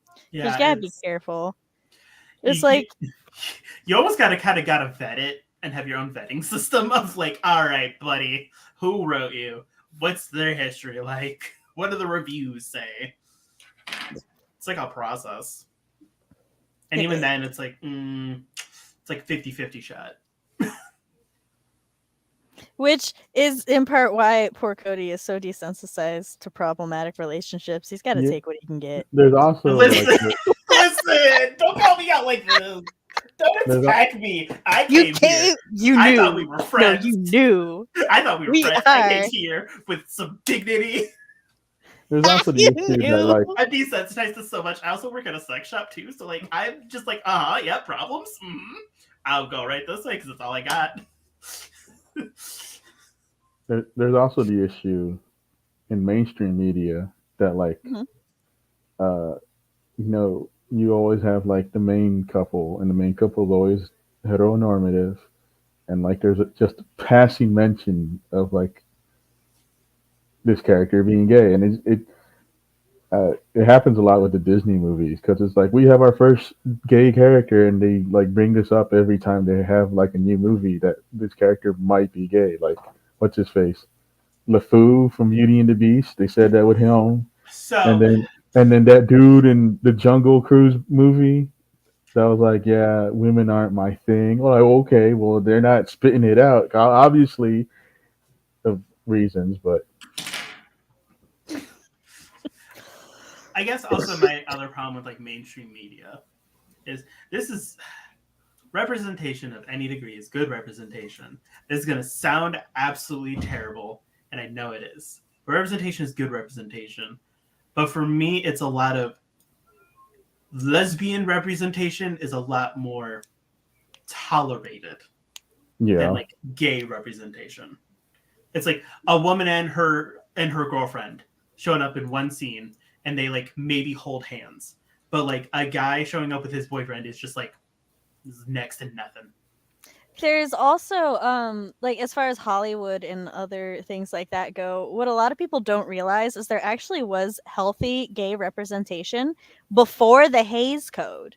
And then the Hays Code came about, and basically if you were only allowed to be gay if you died or were evil. And that was it. Yeah. Oh, and of course And gays being evil. That's the other thing too. which is how queer coding for characters came about, because producers and stuff would get around it by creating what was secret coding amongst the gay community, the LGBTQ community, for gay, and that's how like queer coded characters became a thing, and that became so influential that today we still subconsciously acknowledge and notice some of these characters as queer coded, even if they're not intended to be queer. Yes. Like Scar. Yes, like Scar. But or like Ursula. Ursula was done on purpose. She was based Oh on yeah, she's after Divine. Yes. She was Like Flamingo. Scar was not. Yeah, Scar was not intended, or I don't think Jafar was either. I don't know about that one for sure, so I can't say. Yeah, I can't say for sure, but Jafar's very much like. I actually wrote my college capstone on the Hays Code. Nice. And then I also learned about. Hold on, Henry, you made me so happy because normally nobody knows what I'm talking about when I say the Hays Code. I mean, I kind of know to some degree because I watch like gay history. So, shocker. Well, okay, so most people that I speak to have heard of or vaguely know what the Hays Code is, but nobody like knows the in-depth details of it. Yeah. So. Yeah, it's just so for me, it's like I love representation for the gays because we need it. We always do. It's just there's some days where I'm just like. Well, in this year of 2022, poor representation of any community is just not acceptable. No, because it's like it's not good enough anymore. Can we get two guys holding hands, please? Thank you. You guys had Glee. Specifically, how it led to the modern problems with the U.S. rating system. That's fair. We're not gonna talk about Glee. I said that Glee had that with what's his face. We're not gonna talk about Glee. About the character? Yeah. Which character? Man, I can't remember. Kurt. And Kurt Blaine? Campbell. I was like, also Degrassi. No, okay. The Next Generation. Whether or not Kurt and Blaine were good representation at the end of the day is questionable because Blaine did cheat on Kurt. Did he? Mm-hmm. Which is just perpetuating stereotypes that gays will always cheat and that we're always all promiscuous. Well, I never finished this. I don't know when that happened. That's why I was like, how did I finish it? We were watching it together. You watched it without me. You watched it then through Netflix, and then you hopped on the Hulu to finish out the last season or whatever the fuck ever. I didn't watch it with you. I don't remember. I just know I love Kurt, and Kurt and Kurt. Not Savannah. What is her name? I've never watched Glee. The Latina lesbian. Oh no, I don't know. Played by Naya Rivera. I can't remember her name. By the way, I love those two. So, yes, Kurt. Hi, Steve. Dwayne. Yeah, so it's very much like the idea of lesbianism is tolerated because like it's two ladies kissing, sexy. Like two men though. Thank you, Santana. Sorry. I get it. It's just like, oh man, they're out, or it's just like they're very stereotypical gays. Like they're both vegan. They both do yoga every day, all day. They're both in musical Cody's theater. Like, I need me a carnivore messy gay. Listen, sometimes you just need a gay that just likes to shove out on pizza and like not do yoga all the time. Some of what y'all were saying also kind of leads into our next point, where LGBTQ, where the MCs end up in a heteronormative endgame. And normally what happens with that is the MC themselves is straight, but their love interest is passingly mentioned as having an ex of the same gender. Oh. Hold on. Cody, do you want openly gay characters where it has to be shown in some way on screen, or would you be okay with just knowing the lore of the media that they're in gay? I mean, any form of representation is a-okay with me. I would love. I feel it on-screen. has to be stated or shown for it to count as representation. Yeah, that's. You don't really get, because like, If I have to go digging for it, it's not really representation. if I have to look for outside sources to tell me that this character's sexuality is what it is, I wouldn't count it as representation. I'm not saying that like I'm not gonna believe that they're not straight. Right. It's just. But it's like if I'm watching a TV show and I have to be like, are they gay? Watch the entire TV show multiple times. No one mentions it, and I have to go on Wikipedia where like this much of it is just, by the way, he's gay. It's just like, I mean, even if like they just show it's gay because like, oh yeah, my ex-boyfriend. Yeah. And like moves on. Yeah, there. that. You've canonized it. Yep, done. But if they don't mention it at all, and you got to go hunting for it, it's like, no, it's not really representation. That's just like, look, guys, we did the thing. A normal person gay. Yes, a normal gay. Not all vegans. Yeah, it's just like it's vegan viewers. We're not saying you're not normal. No, we're not. But it's just like, who baby? But it's just, yeah, it's very much like it's like, oh, it. I always say, like the gay community and the people of color community have a very similar fight, not the same, very similar. It's kind of like, oh, there's that black person. They're all the way over there though, off screen. You can't see them, but they're there. That's where they are. It feels very much like that. Like Cody's off screen right now. Like me, I'm off screen. It's just like, oh look, guys, we did the thing. We're inclusive, but not really. We're just inclusive enough for you guys to like us. It's like queer baiting. That's what it is. It's like queer baiting. Well, queer baiting's a little different. Queer baiting is when two characters are like overtly, like everything within the context of the series says that they should be gay. Yeah. And like there's even a lot of like tension and romantic things. And generally it would be understood that they are gay, but they couldn't get that past the censors. So they're not gay.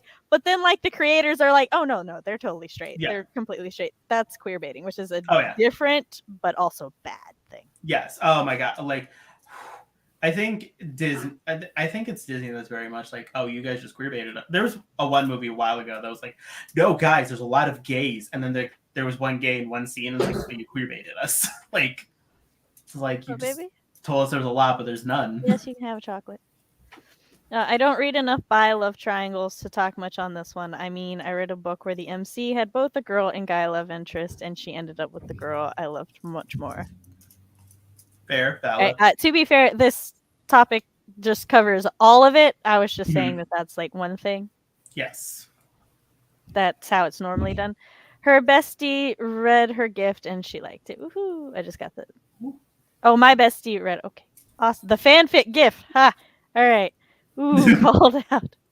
Just being curious because Ace is a weird place to be for representation purposes. So there are asexual characters with like good asexual representation, and one of the ways to do that is just to like it's just really good to show it with like offhanded comments.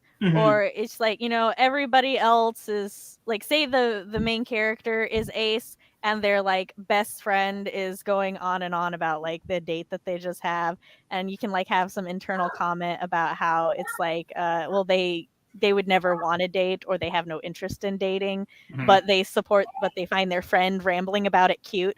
Boom, you've canonized that they're asexual. It like doesn't take a whole lot. You just like, it's gonna sound weird and kind of stupid, but like just normalize it. Just make it like everything, because there's so many times where stuff like that happens and you're like, oh, is this gonna be, oh no, there, okay. Moving on. We're just like that normalized. Somebody in my capstone class wrote about the queer baiting. Supernatural is a really good one for it, because like the producers and writers literally toyed with their audience and made fun of them in an episode. Yeah, does not sound like fun to me. Like, yeah, there's an episode of Supernatural where they go to like a supernatural convention because like God wrote it all as a book series within it's so fucking meta. Oh. And so the brothers go to the convention, and it's like, there's some people who ship Castiel and Dean and stuff, and they're like, no. Dean's like, no, no, no, no, no, no, no, no, no. I'm straight. No, Oh. And then they also were like, they also learn about what wincest is. Oh. Oh no. So Oh no. the episode itself is hilarious, but It's like the I producers directly talking to their fans, like, no, guys. yeah, but it's pretty shady, pretty underhanded. So it's Yeah. just like, It's like, hey guys, we didn't want to tell you directly, so we're gonna tell you this way. that's a little. what are you doing with that? But Or he's talking to a child. I don't know if LeFou is a version of like queer baiting, because like on No, screen, LeFou felt pretty gay.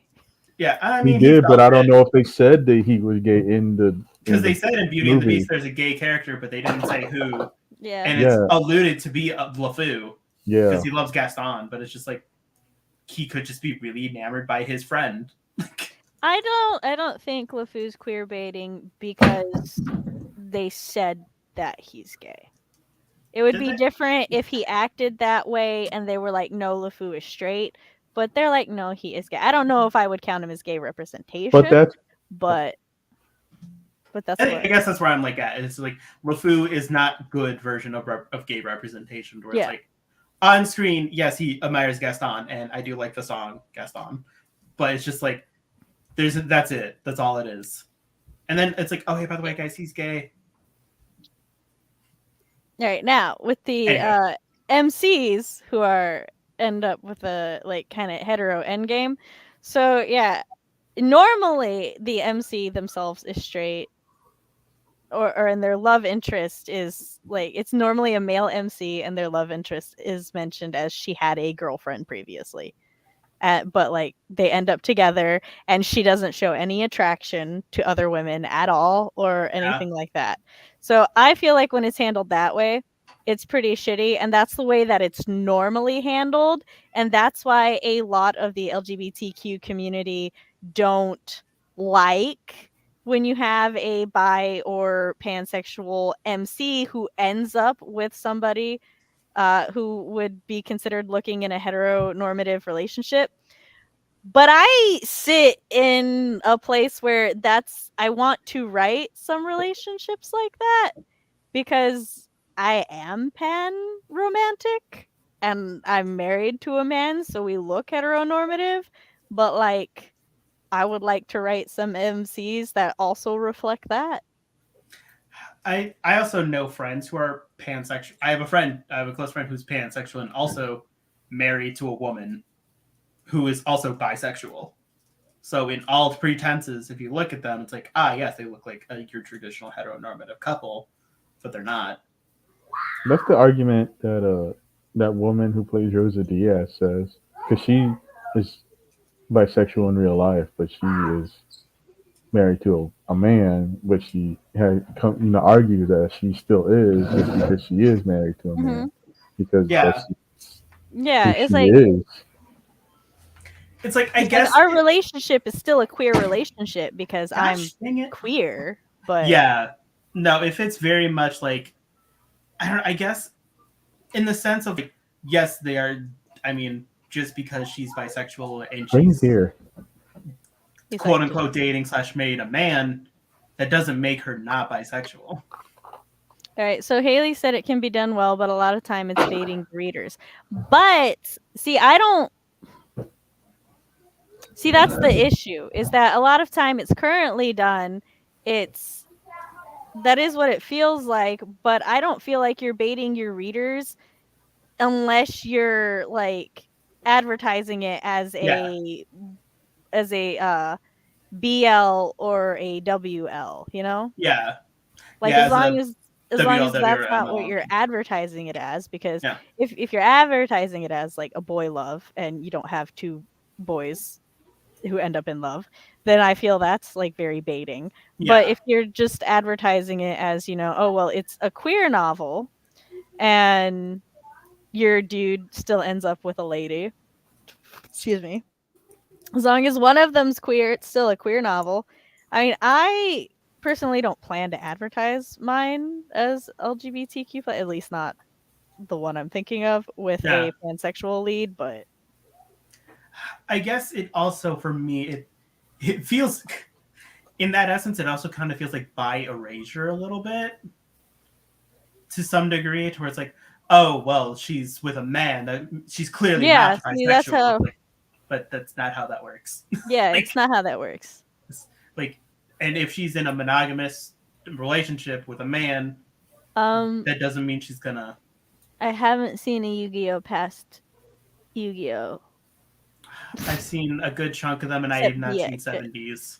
The one with the brown hair, that like where Kaiba and Yugi still exist. This is the last one I saw. That Yeah. was GT. That one. And that was five, and the one after that's 5Ds, not 7Ds. And so they might be talking about the seven deadly sins, which I still don't know what that has to do with anything, to be honest. So I mean, Seven Okay. Deadly Sins. Listen, if Bond came out as bisexual, I'd be No. in. I feel like baiting has to be an intentional thing. See, I agree. That's why Mhm. I use Supernatural as an example, because they Yeah. did it very purposely. And like with the Disney thing, it's a good question as to whether or not they did bait, because they tried. I feel like Disney tries to bait that the queerness is going to be more important than it Then it is. actually is. But with LeFou, I feel like he was. Oh no, I would agree Yeah. that he is gay, but I think they made it play up towards like, oh, queer community. There's a gay Yeah. person in this movie, and it's we see you, and then it's just like LeFou who. I think Gaston's actor's gay though. Ooh, he is. okay. Yeah. Okay. Luke. I thought it would have been a nice twist to Beauty and the Beast if Luke Evans, yeah, he Yeah. is. If Gaston and LeFou got together, yeah, instead of like Belle and the if Beast. like Oh my if god. instead of dying, Gaston just got hurt and then LeFou nursed them together. Oh and my they god. Okay, that'd be worked so out. That would cute. have been great. But yeah. Even if that was like an end credit scene, I would be like, I'm in. I got it. I see it. But yeah, so I agree with Ninja. I feel like the baiting, it's only baiting if it's purposeful and Yeah. like they're trying. It's like you're putting out a bait to lure in an audience. Yeah, because like for me, every time I'm reading a book and I see a male character gaze at another male character, this is kind of how sad and problematic I am. My first thought is, are they gay? Are they gonna do smoochies? And then it never happens. I have a friend who every time I'm like, hey, you should go watch this. They're like, are these characters gay? They're so gay. And I'm like, I don't want to break your little heart. Yeah, it happens every time. I do it to myself. It's fine. But it's like, that's my problematic character trait.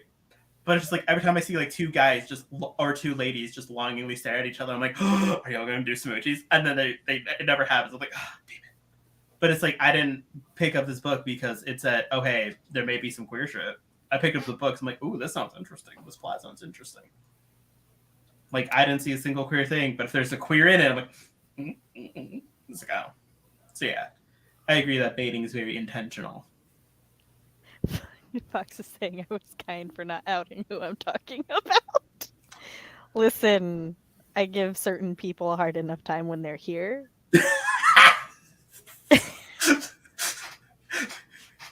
I feel like I missed the conversation. I'm not gonna lie. It's fine. It's cool. I don't think it's not. It's fine. No, I don't want to do that one yet.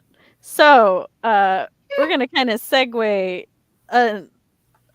gracefully into unholy matrimony. This is when we got the villains, whose is the romance. We need it. We need Okay. all of it. All right, I have very strong feelings on this. Cody, do you want to go first? The okay. villains who are the romance. The villains has the romance. I don't think I've read a book of this, so I don't have many thoughts and or opinions.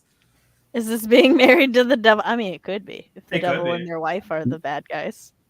I mean, I can't think of anything where I've consumed recently where it's like, yes, you are the. Oh, maybe Catherine, but like that's the bad ending. That's like a Doctor Person and Doctor Girlfriend, the Monarch and Doctor Girlfriend. Oh, the Monarch and Dr. Girlfriend. Yeah. Okay. Okay, all right. It's just when two evil people are a Yeah, couple. it's just when the villains are people.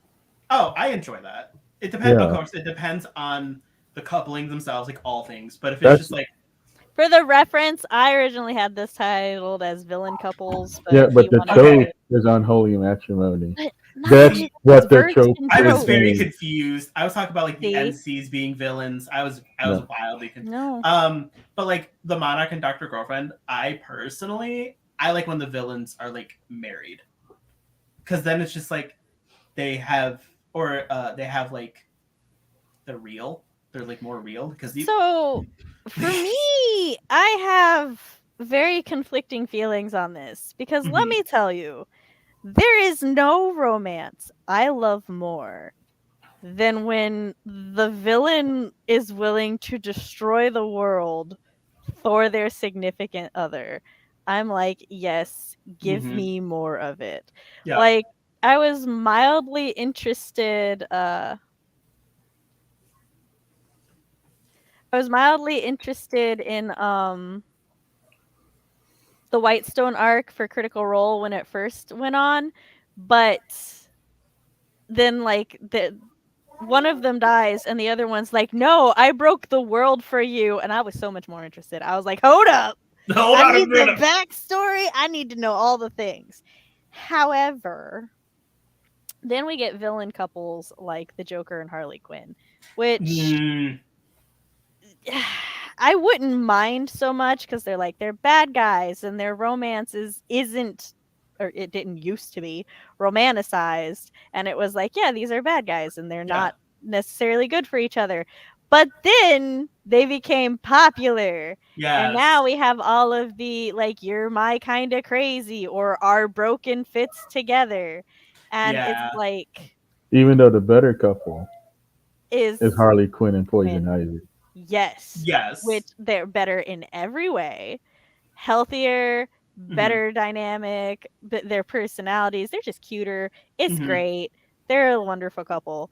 But so it's like for me it depends on the villain couple, but Yeah. in general, I tend to love them more than the the romances of the good guys. Like, I mean, I know it's a kid show, but like Dr. Doofenshmirtz from Phineas Yeah, and Ferb. Oh, that's him and the his that's the And ex-wife. then his that, ex-wife. And they have a daughter who's great, by the way. It sings a great song. And it's just like, Dad, really? And he's like, what? I brought this for you because you're my daughter and I love you. And she's just like, you know okay, Dad. Doofenshmirtz is actually the trope picture for Qualifier, Unholy Match, yeah. but it's not with his ex-wife. I think. Who's it with? I You think don't it's a know. new Look at one? it. I don't know. Y'all seen it, not me. I don't fucking know. Is it her? Because I don't think. I don't think. No, it's like Cody, it's a investigate. completely different person. It's an evil person he dated on one episode. Oh, Oh, oh, okay. oh. Like, give me some Oh, natural born killers, Bonnie and Clyde craziness. Bonnie and Clyde actually fall under outlaw couple. We're going same shit, different flavor. No, it's different. It's not. Small scale over big scale. No, all scale, all scale. Poison Ivy is also a significantly more interesting character than Joker. I concur. Yeah, All it's right, just, or it's like, oh, hey, or like, not to circle back to give me this, but some it's gore. just, Okay, but they're not villains or bad guys. They're just a no. really good gothic romance, and I adore them. Oh my gosh, I love I Morticia just Gomez. had to defend them because they are like pure. They're They just like happen to be chaotic dark good. and gothy, and I'm in Yeah, love. but they're chaotic good, and I love them. And like Yes. there's also like Wilson Fisk and Vanessa, his wife, Oh my god, which Wilson is the Fisk and fucking Vanessa best. in the Daredevil TV. They were the best part of that series. And then she You're come back right. like, "Nah, I got you too." And they're like, "Oh Yeah, shit." he's like, I'm a mob boss and like I murder people, and she's just like, okay, that's what you do. Just Is it Linda? Is her name Linda? Vanessa, Linda's his who? wife, In what? Dr. Doofenshmirtz. Even good. Doofenshmirtz, Evil People Incorporated. Incorporated. Okay, battle couples Is this the murder couple? It can be. can be a murder couple. No. Because It's when just, I hear that, I instantly get Iron Widow vibes. that. Oh well, that would count as one, Yeah, wouldn't it? a battle couple are just a couple who go into battle together. Since Oh, it's kind of like Iron Widow because like it wasn't the one thing for Iron Widow was Pacific Rim, and in that movie the Yeah, I forgot their in Iron name. Widow, 2 of the love interests specifically go into battle together. I love battle couples. By the way, Doofenshmirtz's evil ex-girlfriend does not have a name. Well then. It's just unnamed ex-girlfriend. Okay, who's I evil. ship. I love the relationship between him and his ex-wife. They're great. Yeah. That was like Battle. Hercules and Xena when they were together too. Mickey And That's what- his Mallory ex's from name Natural is Born Killers. Charlene. Charlene Doofenshmirtz. Oh, okay. But yeah, it just says unnamed ex-girlfriend. Everybody loves battle couples. I do love me a good battle Okay. couple. Like couples that fight together. I it's just like, write a battle couple, and my battle couple in the Silver Air, she is the frontline fighter who kills the things, and he is a healer who does support magic. I guess my couple could be like a battle couple because there is, I think, I'm planning a fight where they both fight together. Sorry, Cody, I'm debating. It's fine. I So mean, it's like, they could technically, be- yes. That's why I'm like, technically, they could be considered a battle couple. Yes, Mr. and Mrs. Smith. Yeah, they're like an enemies to lovers battle couple. But they do fight just each other. Do they? They fight together at the end of the movie for like something. Yeah, I guess they can go into different battles. I'll allow it. I will be right back. I have Right. to tinkle really bad. Okay. Well, everyone talks about battle couples. I would I think love that. Cody, I was going to move on to the next talking point. Can we Oh. start it without you? Or That's you fine. want Go ahead. I will. What's the next talking point so I can think about it while I'm away? so Oh, this one. Okay. Pee quickly. Oh, I will. I will be right back. Hello. You've come in at a possibly controversial. I don't know if it's going to be controversial. They eventually become battle family. I like battle families. So the struggles of fighting preconceived perceptions in like the romantic genre of your choice. Cody wanted to talk about this specifically. I mean, we can talk about it in any other capacity as well, but he specifically wanted to bring up writing werewolf romance in the modern day because ABO has twisted the public perception of werewolf romances, alpha packs, and all What is of that. ABO? So horribly. Alpha, beta, omega. Oh, okay. Yeah, because that has twisted the public perception of werewolves and all of that so badly that trying to write in the like werewolf romance genre now, you're gonna deal with a lot of judgment. So Furry ninja. We're talking furry. So this is kind of my, I don't want to say like this is my wheelhouse, but like this is literally my dilemma. Because like I personally strongly dislike ABO or the Omegaverse with a passion. Like if they even hint that it's ABO, I'm out. I cannot. I've tried.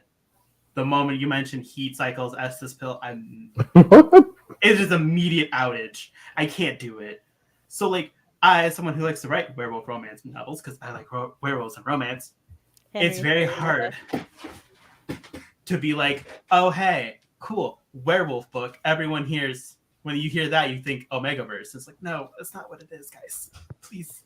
Like, they're actually a good couple. They're really cute together. Like, one of them's not toxic masculinity alpha man. He's muscular, but that's about it. Like they're super cute, I promise. I like. So there's this very specific era of werewolf fiction that I greatly enjoy and that I plan to write my shifter stuff in.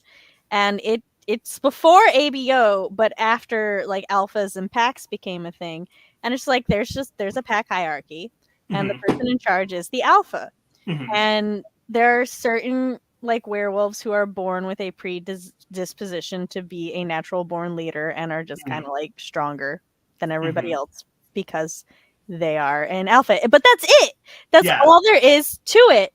And because they are werewolves and they're like, most of them are born werewolves and grow up in a pack and stuff, they do use certain terminology, like when somebody goes into heat.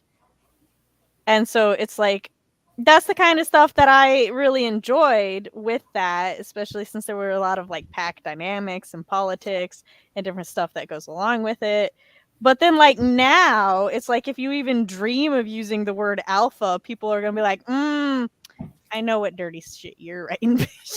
Like, Or it's like the alpha, like also all like modern day werewolf books are just alpha omega. Mm-hmm. And it's just like this is also where my disdain for the alpha man comes in, because it's just like they're all the exact same characters. My outfit, that I would refer to those as the elders. Yeah, because like So, for my but I get you. See, it's like, because if I read that, I'd be like, that makes sense. yeah, But you have to write against these preconceived perceptions, and it's like it's gonna be a fight and a struggle, and this like unfortunate. mhm. But we're here for you. But like, what kind of like does it apply to? Because like alphas and stuff don't necessarily exist in natural wolf They pack. only exist in captivity. However, Yeah. for me, it makes sense for werewolves because werewolves are half people, Yeah. and people gravitate towards a natural hierarchy. So it still works for like, it still works for werewolves to me because they're half human. Yeah, like in mine, for example, in my book's worlds, the reference is the alpha just is the leader, whether it is the head of the family, elected, fought, And a lot of like, times it was just a title that was Yeah. earned, and it literally just designated the leader. yeah, that's all it is. And like betas are just members of the pack, pure, simple. They're enforcers who are security, and then there are omegas who are either like lone wolves or people who are like exercised, and that's it. There's no different status. Alphas are probably like a little bit stronger, but that's about it. Yeah. Similar with Sam, it's like they have a predisposition to it. Which there are people who have a predisposition to be natural born leaders. Yes. Too. So you see that in people. So it's more from the human side than the wolf side. Yeah, because also the guy that made the documentary that alphas existed in nature has been fighting that ever since he published it, poor man. and even disproved it years later. I wish CB was here because like she probably remember this more, but like in Scarlet, which is part of that, Snapchat her to get her ass here. No, Yeah. I'm not doing all that. I want to go to sleep.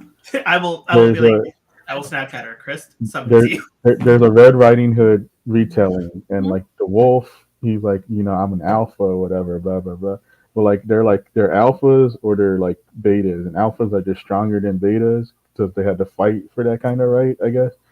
Anyway, it's cute because like toward like book 3, the Red Riding Hood, she's like, excuse me, because he has to fight through some programming, and he's like, well, I can't do it. I just because they're like my alphas or some shit like that, and she was like, well, I can be your alpha.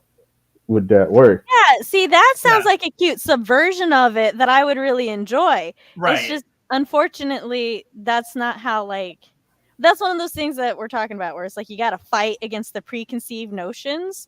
So, like, a lot of people would avoid it just because it says that there's alphas and betas. Also, in like, I'm sure it's also in like the hetero werewolf books, It's like in gay books. It's just so bad. I just like, I mean, I agree, and like, because it's just like knowing like those things, like alpha and beta, it makes me go like, it's kind of lame, it's kind of cringe to just use that to me personally. Like, oh, okay, this is like outdated. Not the only cringy thing I've done, so it's fine. Oh, listen, I fought over this for weeks. It's like, do I even call them alphas and betas? Do I even call them boyfriends? Do I call them partners? Do I call them leaders? I mean, you could call them pack leaders. That's what they are. No, I'm full of myself. I'm just gonna write what the fuck I want to write. I like the term alpha to dictate my leader. I think you talked about this too. And it was literally you being like, I think alpha's great. And I'm like, I'm in. But like, as people, we don't go like, yeah, that's my, that's, but I'm not good. As humans, we don't go like, oh yeah, that's the alpha here. No, that's my team lead. That's your manager. That's your king. Your boss. Okay, but why the fuck do I care? They're the alpha. They're in charge. I literally talked to Sam for like 5 seconds. So I'm like, Sam, I have this problem, and she was just like, they're alphas. I'm like, all right, cool, I'm in. Do what you want to do. See, that's my thing.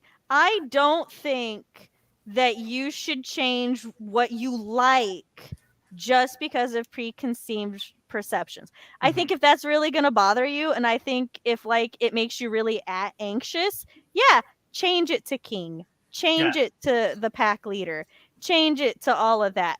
I like the term alpha. I like the term alpha because of its original usage and history. The fact that some dumbass fucked it up for the genre isn't gonna stop me. But like, I watched an entire documentary on this. I'm not gonna lie. I'm confident in myself and my writing to know that like people who give it a chance are still gonna like it either way. So I'm starting to get full of myself with stuff and like this. So I'm like, you're gonna like this book whether you like it or not. And look, if my husband tells me he finds something I do cringy and I'm still gonna do it anyway, don't think some random ass strangers. Listen, I can't say how many times I've come to Sam, but like, Sam, how does this sound? And she'd be like, sounds great. The clear choice is to make all werewolves communists. Why? Because they're half wolf, which are related to dogs, and dogs are the best people to communism. I can rant about werewolves and vampires all day, so let's do this. Like I said, Sam subscribes to the Ninja School of Writing. My audience can suck it. I'm writing this for me. My former fiance was chairwoman of the Bulgarian Vampire Society, and what she couldn't tell about vampires and werewolves in folklore and fiction. Shit, really? That's awesome. Really to what? I think it's to the former fiance was chairwoman. Oh, okay. Yeah, that's pretty cool. Yeah, it's just like, there's just some and honestly, real talk, I'm writing this book for me. I want to read this book. There's also preconceived notions and like other things outside. This is just the one that we wanted to talk about as an example because I made this. I had another example and I just forgot what it was. Yeah, but so this is one I want to talk about. It's like, this is literally what made me not want to write werewolf books for the longest time. I read one book that did not have the like ABO format, and I literally was like, "Oh, you can do that!" And it literally was like, "Oh my god, I can actually write werewolf books that aren't ABO or cringy or trashy." All right, we have to start wrapping up soon, so I'm gonna take us to our last point, which is how do we plan to handle this? Is for a few more minutes. Everybody gets to tell what kind of romance are you writing in your novels or stories, and how are you handling it, so that we can gush about the romance. I already said earlier I'm writing a romance with a battle woman and a healer boy. She is pansexual, has a one-sided crush on the princess that she's supposed to be guarding, but like doesn't end up with her because the princess is straight, and she ends up with a warrior healer prince from a different society. Okay. The Nomance ninja. One of my three main characters is also asexual, so you'll like him probably. You'll like them, hopefully. For me, it's... I don't plan it. I let it evolve naturally. But I got an enemies to lovers battle couple in one. Nomance in the other. For me, it's just like... So, mine is... I guess I'm boiling it down to, like, a character who is a werewolf, but, like, has to mask it and hide it to be human, to portray more human. And I have his love interest, who is a werewolf, and it's like, yes. I mean, he's not out to the city, but he's very more confident in his skin. So it's kind of, I don't know. No, I'm just letting it handle it like a normal couple. They just happen to be werewolves and make it healthy. Werewolves, but make it healthy, Paul. Yeah, a healthy romance. They just happen to be werewolves and have extra shit to do. And also they end up being a battle couple probably at one point. Also, one of them's an artist and doesn't like physical touch. The other one is an introvert but likes physical touch. How will they mesh together. They have to Um, read to find out. Yeah, you have to read to find out. I have one scene that I kind of have worked out that is like, oh hey, I'm working on an art project. I don't like physical touch. He was watching TV, so he grabbed up his toe with his big finger. So it's like, as a compromise, he just grabbed his toe and just like, okay, because then his hands are free to work on shit. So they tried the whole spoon method. That did not work. All right, babe, what kind of romance are you writing? I don't even know how to answer that. I know, so like my supernatural story deals with 3 different siblings. I have 2 brothers and a sister, and so the first one deals with the middle brother, and so he had like it starts off as like he had like a heteronormative relationship with his longtime girlfriend, and portrayed as healthy and full of communication, and the sister is with a question mark. With So a I'm not sure too With much the on question that. mark just over her head. Just that one's a little weird. I don't want to get into that one. And then the oldest brother, I think I'm gonna thruple it because he'll have like an old longtime girlfriend that he might hook up with. I haven't hammered out these details, and then he might hook up with this like dude now, but I haven't figured it out yet. A love triangle. I'm in. No, not No, thruple. Polly. Oh, Poly. Oh, even better. I'm Yeah, definitely in. thruple. I'm trying. I don't know much about that kind of stuff, so I It's gonna kind of want to require like a lot of look research and. into it, but like, yeah. Well, we have a very I, close Polly friend that you I can also, ask who would who answer all your questions. You know who? I don't know if they want the world to know they're Polly. They're not. She's not gonna out them here. I don't on know who that is. I'll message you their name I was gonna say talk about because like. you do know who it is. No, I don't. I also have plenty of poly friends, and I am also poly myself, a newbie at it. Yeah. Oh, I didn't think she counted. They counted. Them counted. He counted. Oh my gosh. Anyway, yes, they could help you with any Polly questions you have, and Nah, I don't they would wanna. be 100% willing. Would Anyway, It's oh my gosh. like I asking also questions. So much also work. have this back burner project. I told Sam about these 2 people. They have like this weird like Marvel like backstory where they were experimented on. I call them what the fuck I call them smoke and mirrors because the dude has like mirror powers, whatever you might think that might Okay. exist, and the woman has smoke powers, right? But like I want to like kind of flip the whole like how men always go like, yeah, I don't want to hook up with anybody, and there's that girl who always like, no, I want to hook up with you. I want to flip it, and the dude wants to be with her, and she's like, nah, I have like deep backstory problems. Deep backstory. Deep backstory problems. That's the best way to phrase it. Yes. I'm gonna add fairies to the list of fantasy things I can rant about. You should check out my other like Let's Talks because I've got a Let's Talk fantasy Mm-hmm. and I think I got a werewolves one too. And There's a I'm doing more vampires Let's one. Talks in the future. Also, like follow, subscribe to the channel, follow my Instagram. I do polls sometimes to see what people want to do Let's Talks on. Yeah. An older man and younger man, it wasn't planned but happened, and I'm really trying to make sure it's not tropey. They become a battle couple. Oh yeah.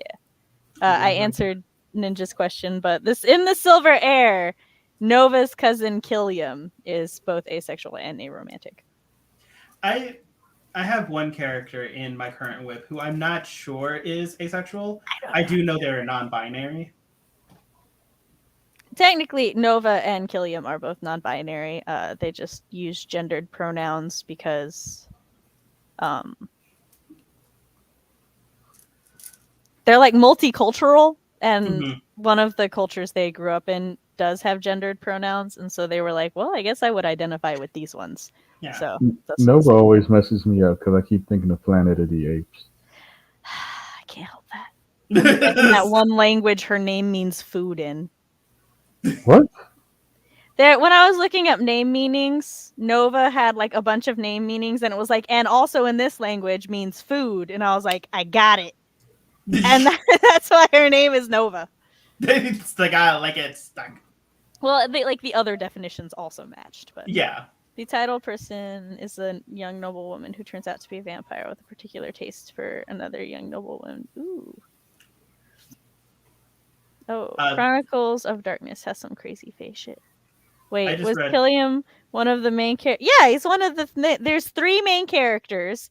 There's Nova, Killiam, and Kieran. But they're referred to as Nova, Liam, and Kieran, since Killiam and Kieran sound similar, and I'm not changing it. I read a book recently that I finished today with a surprise vampire in it, and I was like, it's a supernatural book, and I was just like, oh, surprise vampire? I'm into this. I was not expecting it, but once they started talking about it, I'm like, oh, everything makes a lot more sense. I read a webtoon called Unholy Blood, and every time I was reading it and someone asked me what it was about, I was like, essentially, vampire Jesus. Yeah. It's just my favorite thing for a while. But all right, I think we're going to have to wrap it up because Chris has work in the morning and I have to pee. I also have work in the morning. I thought you were going to be like, I also have to pee. I was like, no, Cody, I have work in the morning. At like 4 in the morning. I was say like I also have work in the morning, but yeah, you have like early work. Cody's like, work. What? It's like right. I also work in the morning. But is it the morning? The morning is the anyway. So go ahead and do your ad for Cody. Hello, hi everybody. My name's Cody Keller. I'm a gay creator, makes gay chicks. Straight people have had it too good for too long. I'll do it. I don't know anymore. I'm too tired now. You said next time. Anywho. Next time, next stream. Like I'm frazzled now. Anywho, hi. Hello. Like, as you can tell, I'm the Sparkle King of gay romance. I like to make gay shit. I'm currently working on supernatural werewolf stories. I have multiple in the works. Supernatural stuff is my jams. Anywho, you can find me here on Sam's Stream, where I show up every so often. And don't shut up. You can follow my social media stuff. I'll be here in 2 weeks. We're going to talk about Sailor Moon. Yes. Season 4. Season 4. And then, my dog. Anywho, you can find me here exclusively on the Samantha and Nasset Writing Mom streams. Follow my social media, the links down below. Then, yeah, it's a fun time. Chris Calavera. I am writing a urban fantasy novel. I'm currently trying to work on it anyways. Never. And yeah, I'm Sam's husband, so I'm writing dad. That's all I have. And I am writing mom, Samantha and Nasset. This is my channel where I talk about writer things, parent things, and writer-parent things. On Mondays, I host live streams like this with a lot of chaotic energy, whether or not we're talking about specific topics like romance, Sailor Moon, or if we're hosting productivity streams to get some work done and have a good time like we will be doing next Monday. When I post content such as videos, it will be on Thursdays, still in my hiatus. One day that'll go away. If you would like to read a sample of my short story so you know that I am not totally full of bullshit when I give writing advice, you can read my spooky flash fiction Until Pizza Do Us Part on SamanthaIlnasset.com. While you are there, if you would like to sign up to my newsletter to keep up to date with all things Sam, including reading things early and seeing new website pages before everybody else, you can do so while you're there. If you would like to support the channel, you can like this stream, subscribe, ring-a-ding that bell because the algorithm hates live streams. And if you would like to help us get our really pretty background back and our corner fox who sasses us relentlessly, you can tip to the Coffee Kofi Ko-Fi link down below. Give Sam money. And yes, thank you everybody for coming. Thanks for chatting. Thanks for all of your feedback and your comments. Also, I'd like to thank everyone for joining us on this Valentine's Day. Yes, happy Valentine's Day on this day where we show those, well, at least my family shows everybody love on Valentine's Day. And for those of you watching on the replay, thank you. We appreciate your faces and your views. All right, see everybody hopefully next week. Bye.